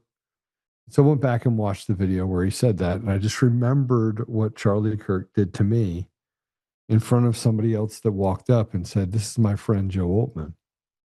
I thought to myself, I'm not your friend. And normally I would say it, by the way. And I was like, well, I mean, friend's a stretch, but okay. I would say something like that. And I didn't say anything like that. I just kind of let it go because it's Charlie Kirk. And I was just paying attention. Now, the truth be told, one of the things that we talked about, he didn't find all that appealingly something to talk about. He didn't agree with me. And that was on election fraud. And, you know, I was talking to him about what he said to a pastor out of Nevada. His name's Andy, out of Las Vegas area. His name's Andy. And Andy was at a pastor's meeting and ran a church and stood up and talked about the election machine, was basically showing evidence of the election fraud. And when he did this, something really strange happened. Charlie just got really combative and said that Andy was a Fed, which is super interesting because what you're actually saying is that Andy is CIA and that you're testing me, right? Because one of the things that Charlie was known for is, you know, he liked interacting with kids because he was safe for him. It was safe because he knew that at least they weren't the CIA. They weren't people that are forcing him to act or say a certain thing or to adopt a certain narrative. But he got really agitated. And at that meeting that Andy was at, this was in 2022, was the head counsel for Dominion Voting Systems and a previous governor of Nevada, I believe. Maybe I got that wrong. Maybe it wasn't Nevada, but I think it was. I think it was Nevada. And he happened to be there and was flanking Charlie the entire meeting. Now, I wasn't at the meeting, but I got all this from Andy, and Andy took pictures and sent all the pictures over to me. And so I remember having a conversation with a few people, and I was like, listen, I think someone needs to have a conversation with Charlie. He's standing on the wrong side of history. Fast forward to Charlie's death. Charlie didn't set out to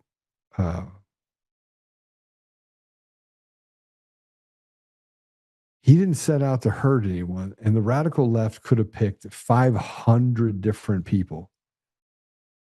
They could have, you know, if it was like some tranny group or, you know, this narrative you have with Robinson, you could have any number of things that you would get to that wanted Charlie to die sooner than you could get to someone on the left.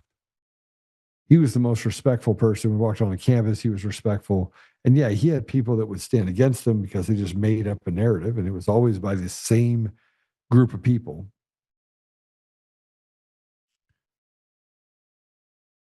But he had a massive distrust for the people around him that were trying to convince him. And I know this because this is in 2021 or 2022. He said so much when we were sitting in the hallway of the church in Omaha, Nebraska. And he introduced me as his friend. Now, Victor Marks, he said, oh, he's a mentor, and maybe it's true, maybe it's not. But Victor Marks doesn't know how to stop lying about me. And then you have, Kyle Clark. He's a big liar, said I'm an anti-Semite. That ruined the relationship that I had with the guy that did jujitsu. And then I had another guy over here that said, oh, he's racist, so it ruined that relationship. So I've had all these people that have tried to ruin relationships. I finally tell people to piss off. But then I don't know what it was, 4 months ago, 5 months ago, I met the guy that owned Fold AR. And he comes out and he calls me and he says, I gotta talk to you about this stuff. And I went to dinner with him and we talked about the Fold AR. And then he talked about how guns disappeared and that Victor tried to buy a bunch of them so he could send them to different countries. And I'm like, okay, this is too much. This is too much. And then he talked about guns disappearing. And so I went back and I watched that video over and over and over and over and over and over again. And I was like, it's not a 30-06. It's not. It's a 6.5 and a foldable AR. 6.5 Creedmoor and a foldable AR. That's what he was shot with. So did Tyler Robinson do it? I don't know. Here's what I do know. He wasn't shot with a 30-06. It came from his grandfather. It never happened. It never happened. That never happened. The rest is all made up. Anything else that you tell me is all made up. But when I saw the video of the unfolding, I was like, holy crap, that's not 30-06. That's not someone bolting on a sight on top of an older gun, taking it apart, putting it back together. It's not real. But then I go, okay, wait a minute. But they know, because if they didn't, they wouldn't have said he took it apart. That means that they had to have something that showed someone putting something together. And you said Alex Jones, who looks at it as well. I've never talked to Alex Jones about this. And I'm telling you right now, as God is my witness in front of you right now, the only gun that could have done the damage to Charlie that was done to him in the way that it was done was either a explodable lapel mic that is not likely based on where it was, or a 6.5 Creedmoor. Those are your two choices. Not a 30-06. 30-06 would have tore out the back of his throat. It would have pulverized his neck.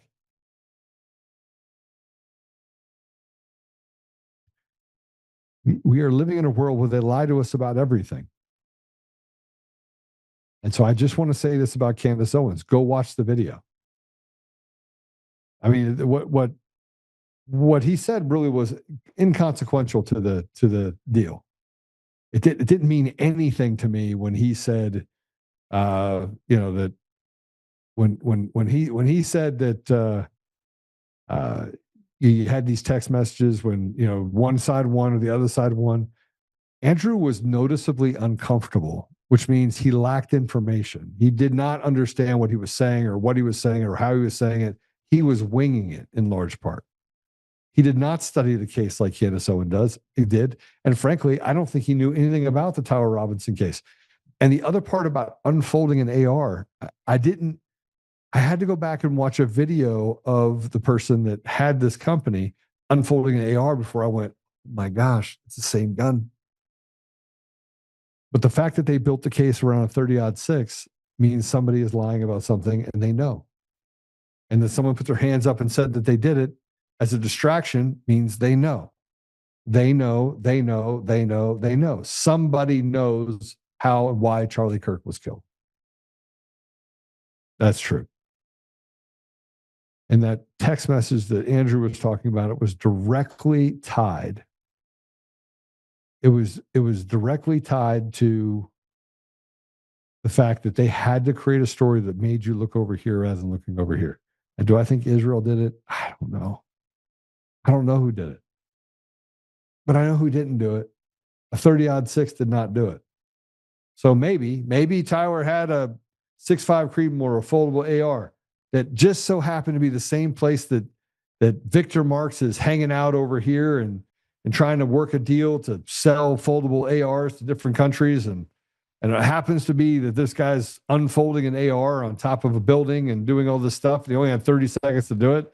And I'm telling you right now, if you have a 30-06 and you're actually mounting a scope, a high-powered scope, you have zero chance, between 0 and negative 5,000, that you're going to be able to hit a piece of paper from 230 yards. He's right. You got to, at a minimum, bore sight it. You're not going to be able to walk in and just tap, tap, tap, screw, screw, screw, boom, you're ready to go, and you can shoot at 230 yards. It's not even possible. But they want you to they've expected you to adopt the impossible.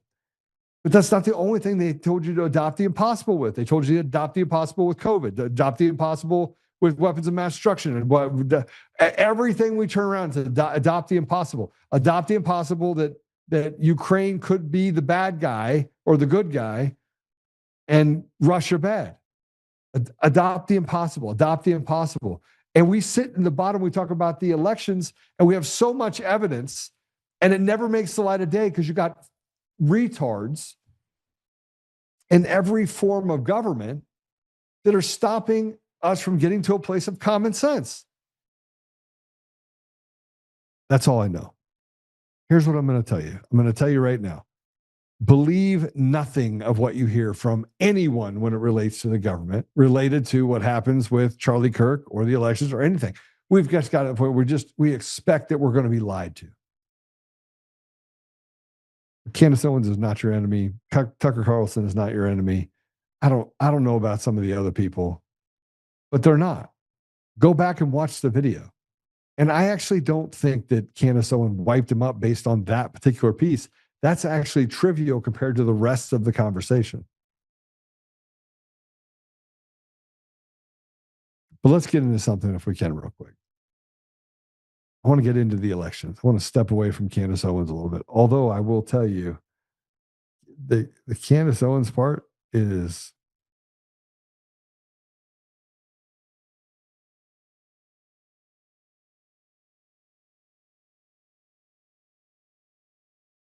hey, give me a 1-minute commercial break, will you?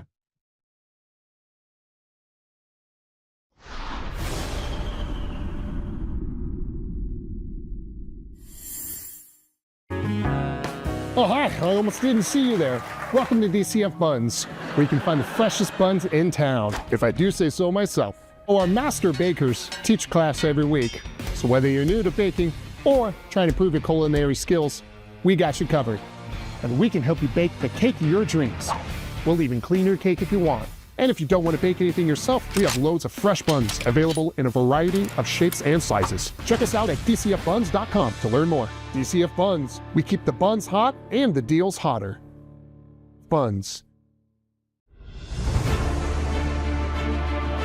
In every thread, in every stitch, Honor-Bound USA weaves the fabric of the American spirit. It's not just apparel, it's a testament to God, family, and country. At Honor-Bound USA, we're a family of patriots who put our faith, family, and America first. When you visit our website, you'll find a line of products that embody our commitment to pray, stand, speak, and act. As the official site for the Untamed podcast, all of our products proclaim speaking the truth with courage. We also have the powerful documentary from Professor David Clements, Let My People Go. Identify yourself as one of the few who are willing to stand for what they believe in. Join the Honor-Bound USA family today. Wear it as a badge of honor, commitment to the values that shape us, and a pledge to the bright future we will build together. Because when you're honor-bound, you're not just wearing a brand, you're embodying a lifestyle.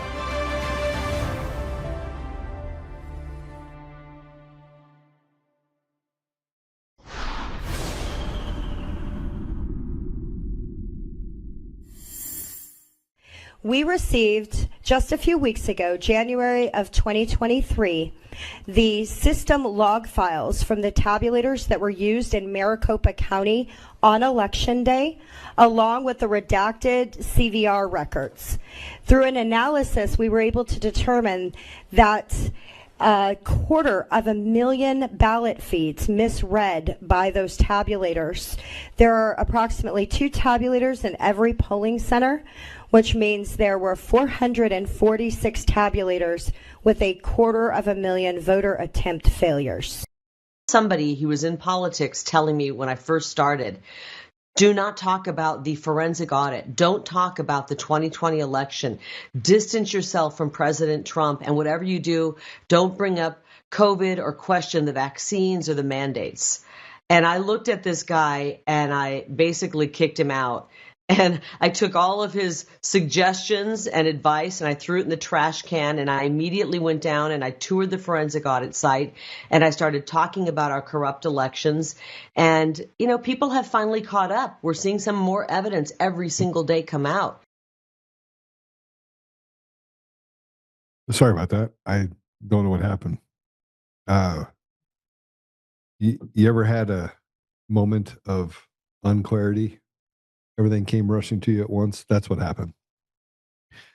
But here's what we're talking about here. This confirms that the state government of Arizona was overthrown on November 8th, 2022. Now, they did this in 2020, they did it in 2018, 2016, 2014, 2012, 2010. They've been stealing elections for decades. But here's the problem with that is that they did it state by state. So you couldn't see it happening, and they used election systems that were made. And a guy that was a Congressman Feely, he was a Republican, not a Democrat. That's why you know for a fact that both sides are irrevocably broken. And until we get rid of machines and mail-in ballots, and until we get to a place where we can actually have transparent elections, which they desperately don't want. They want to do everything they can to steal the sovereignty that you have as a American. And if that's not true, how do you have systemic breakdowns and degradation across our entire society, all 50 states at the same time? You think that's how it works? It's not how it works. It's not how it works. Breakdown of education. How is that happening across all 50 states? I can tell you why. I can tell you how. You have to have people in positions of trust and authority that can stop people from getting access to education. It has to become systemic. It has to literally be institutionalized into an environment that stops you from having good education. Because I'm not just talking about the poor communities. I'm talking about kids that are graduating from suburbia that half of them can't read.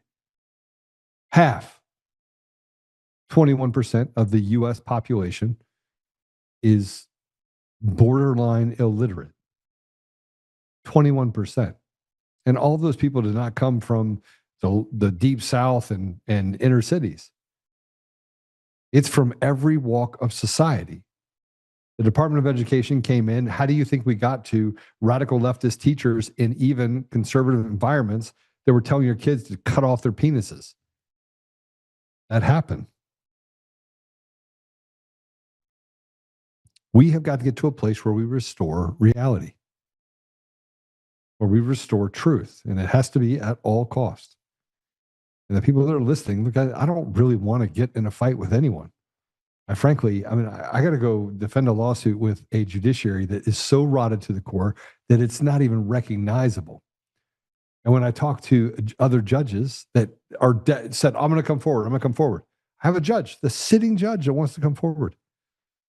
And man, I'm sitting here going through all the stuff. I will protect you. And then I thought about it. I was like, you know what? I protected an Antifa kid, and then I couldn't. And then I protected someone that gave me access to Coomer's Facebook post, and then I didn't because I couldn't, because they seem to just have these ways. And so now I'm sitting here going, I'm not sure I could protect the judge. And that was the question that was asked to me. Can you protect me? And I was like, I don't know if I can. I don't know if I can. Imagine that. It's really bad. But don't worry, because your election systems are absolutely bulletproof. So bulletproof that an 11-year-old changed election results on a Florida State website, Secretary of State website, in under 10 minutes. 39 kids from age 6 to 17 attempted to hack replicas of the Secretary of State's websites of 6 swing states. 35 of the 39 kids were successful. How about that? The systems that we have, our election systems in this country are just, they're not even real. And that leads me to talk about this specifically. The entire system is gaslit and fraudulent. What did you expect to happen? The media is evil. The influencers, even on our side, are complicit. And the CIA runs and has its tentacles in everything. We've already had all this information for 6 years. It keeps coming out over and over again. And we keep saying to ourselves, good, this is just the last piece, the last piece. But there doesn't seem to be an appetite to do the right thing. The DOJ is literally apathetic to evil. It just plays for team evil. Let's talk about this. There's a actress, her name's Hayden Panettiere. She was found dead over the weekend. Lots of people are talking about this because just 3 months ago, she described what happened to her in good old Hollywood when she was 18. I'll let her describe it to you herself. And it was this very small room, and she physically put me in the bed next to this undressed man who was very famous and had his hands like this, like this was just, an average day for him. This is something that happens all the time. And I waited for her to leave, and I mean, that lion in me, that fire in me, that my hair stood on end, and I became ferocious. I was like, this is not happening. But I had nowhere to hide, and I bolted, and I hid wherever I could think of to hide on a boat. There was no jumping off and swimming away, and there was nobody who was going to, I realized that there was nobody who was going to be empathetic to my situation, that this was nothing new to them. These are the people that over and over again have told you, trust us, bro. And whether we're talking about elections or COVID or any number of things that they've been selling us in this Candyland world of make-believe, we have become the victims of really evil people and those that are complicit in those evil deeds. She talks about the woman putting her in bed with this rocker. Over the last 18 years, she's had to deal with these people. In order to stay relevant, you have to stay quiet. So she can talk about it. She's put out her memoir. She's 36 years old. And within a few months of her putting it out, she's dead. And over again, we have other people that just die as a result of the behavior of people around them. And they say that it's all coincidence. I don't believe in coincidences. I believe in coincidences so much that there's nowhere that I go or nowhere that I don't have a gun sitting within a minute of me. In a drawer, on the desk, in a safe. And they figured, well, he's going to be a more difficult target for us than a 36-year-old girl that talks about being raped by Hollywood. And so in the middle of all that, they decide that they're going to do other things. They're going to defame me all the way to the end. They're going to just continue to do what they can to defame me. I find everything that I'm dealing with right now, the Coomer case, the affidavit, the fraud on the court, which unbelievably, the fraud on the court was so monumental that you would have to be a retarded judge not to side with the fraud on the court. You would have to be absolutely awful. And then on the fraud to the court then comes and asks what everyone else's position is on the filing from the other side, not on our side, but the filing from the other side. as if they had already just predetermined and had a conversation about where this was going to go. And I remember talking to the attorneys, and I'm like, okay, I'm going to go to DC now because I have to figure out why we're sitting on our hands right now. Why we're letting trash judges and trash special masters that are totally complicit in every degree in this crime family, why we're allowing them to continue. And yet there's, I have to play the waiting game. I hope Jesse's right. I hope I have absolute peace by forgiveness. That would be amazing. That would be really amazing. All right, we're done for the day. Thanks for sharing the last 2 hours with us. I apologize for not being here last week. I do want to tell you what I was up to. So I played golf 2 days in a row for the Special Forces Foundation. So I was out there hanging out with a bunch of GBs and retired GBs. And the organization does some pretty amazing things. It takes care of veterans. And I'm going to be doing a raffle. I don't know if I can call it a raffle of a pretty cool gun that I got donated and I bought it back, and then I'm going to do it again. I'm going to try and raffle off this gun. Paid a pretty price for it. It's one of 60 in the world. And anyway, so I'm going to do some stuff to help the Special Forces Foundation. I'm very grateful for the work that they've done. They continue to do. But I spent a couple of days golfing with them and just hearing about the stories of sacrifice, but also the stories that come after it when they get home and there's this empty house. So that's where I was for 2 days, hanging out with the Special Forces. It was fun. I had a good time. And I love supporting him. So if you get a chance to look up Special Forces Foundation, they're amazing. American Military Family, also another amazing organization.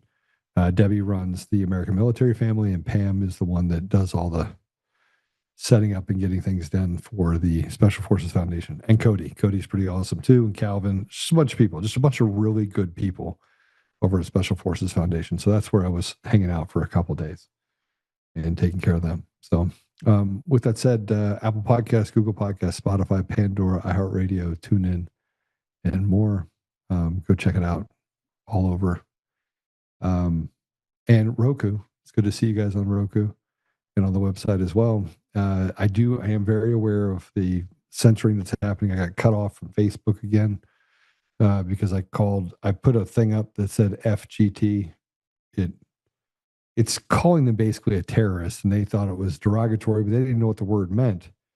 But you can't go into Facebook, so they suspended me for like the 5th time. So I've been suspended 5 times in the last 2 months or 3 months on Facebook. I just decided I'm not gonna post or respond to anybody anymore. I'm just gonna post my stuff and get on with it over there. So if you're watching, go ahead and share it. I also know what's happening with X.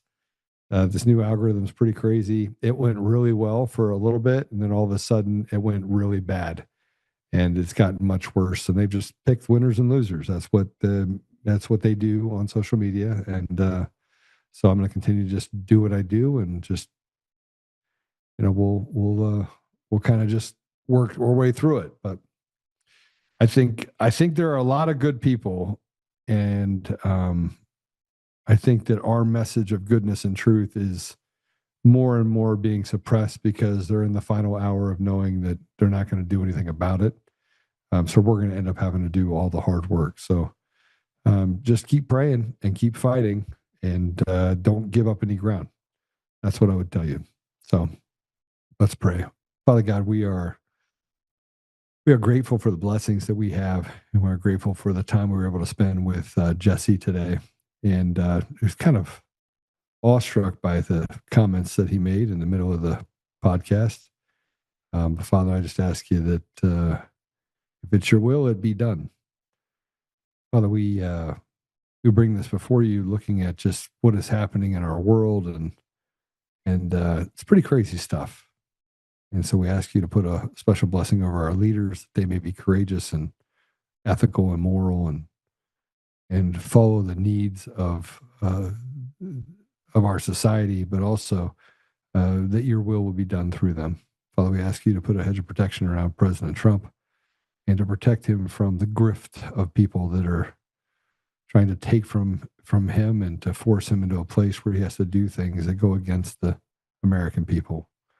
We ask you, Father, to give us the ability to see straight to the bottom, even in murky water, and to be able to understand who our enemy is and to do whatever it takes to defeat the enemy, which is evil. So, Father, we are grateful for our time together. We're grateful for this podcast, and we're grateful that we have free enterprise and we can choose to be good people. And Father, we just ask you to protect us as we do that we can just finish well. I say these things humbly in Jesus' name. Amen. Okay. I will see you guys on the other side. Thanks a lot again, very much. And I will talk to you later. See the comments about, well, hold on a second. Let me read the comments on that.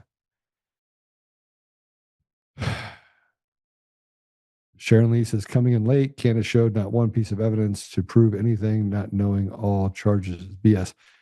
So I agree with that part was BS. But she did come in with the evidence. And one of the things that was being talked about was the idea of, well, how do you have a folding gun? That's pretty crazy. So Victor Marks, Colt has been getting many Facebook and X accounts taken down. That is very true. They are doing it all day long. So now I just block them.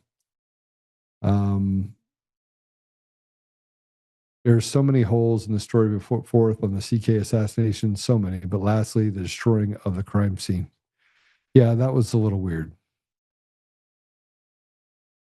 And Malcolm X called the media the most powerful thing in the world before social media was even a concept. That's diamond clarity. You're right. He did say that. Actually, he also said that the media can sway giants. And so it does have a really, really big power, or like it's a power. It's a powerful leash to be able to hold on to.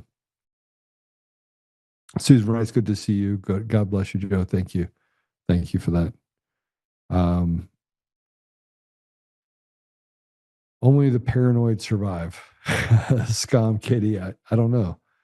Smoke on the water. I don't know, Gammy, what you're talking about, but you're usually not wrong, so I'll leave it there. See what else I got here. Globalist master divide and conquer. For them, it's art. The left uses the state to sterilize children and abort babies at birth as the right in fights over who's killing them. Amazing. Yeah, I would agree with that. Okay, well, it's great to see you guys. I think I don't know what else is on there. Let me go check Pilled real quick. I'm going to come over there and say hi to you guys over there on Pilled.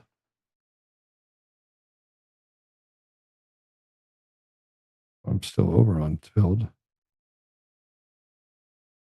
There we go. Most prominent anti-Israel voices are communists, which are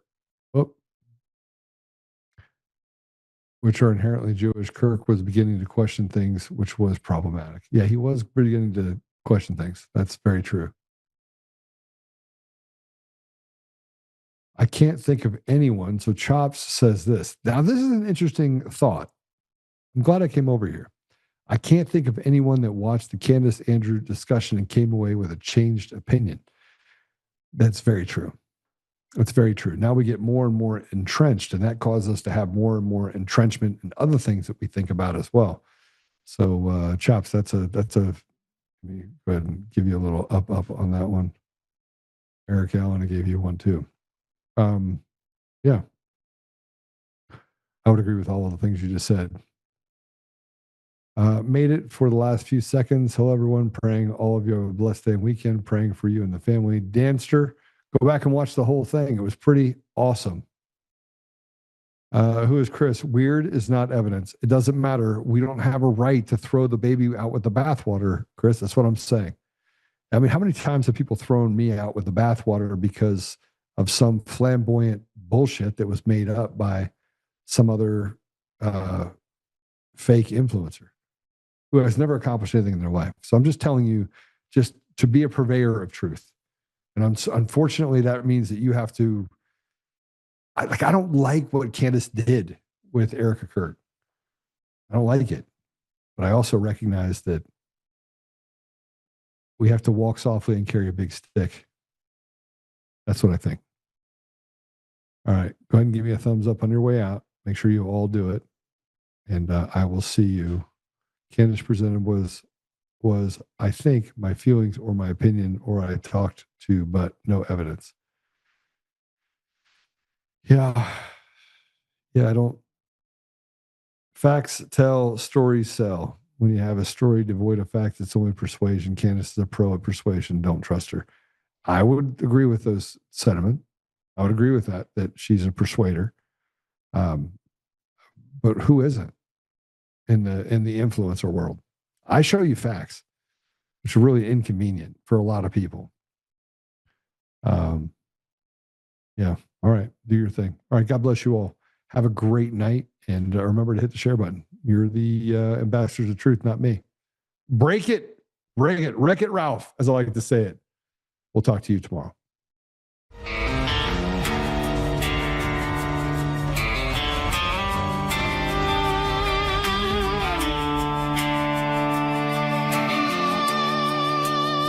Rise up untamed in the heart of the fire where the wild ones roam. Joe Oltmann's calling, bringing truth back home. From conservative daily to this untamed fire, we shatter the silence, lifting spirits higher. No chains can hold us, no lies can prevail.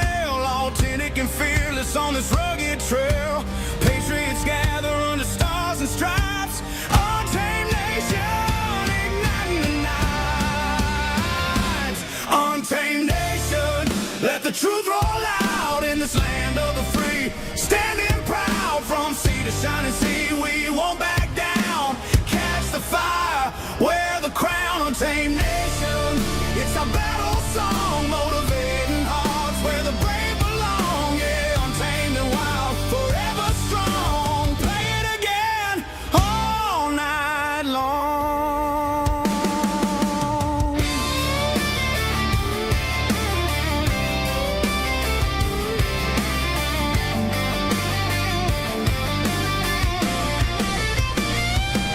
Break the mold, chase the real. No more games, time to heal. Joe's voice leads the untamed crew. Truth matters through and through. Untamed nation, let the truth roll out in this land of the free. Standing proud from sea to shining sea, we won't back down. Catch the fire, wear the crown. Tame nation, it's our battle song, motivating hearts where the brave belong. Yeah.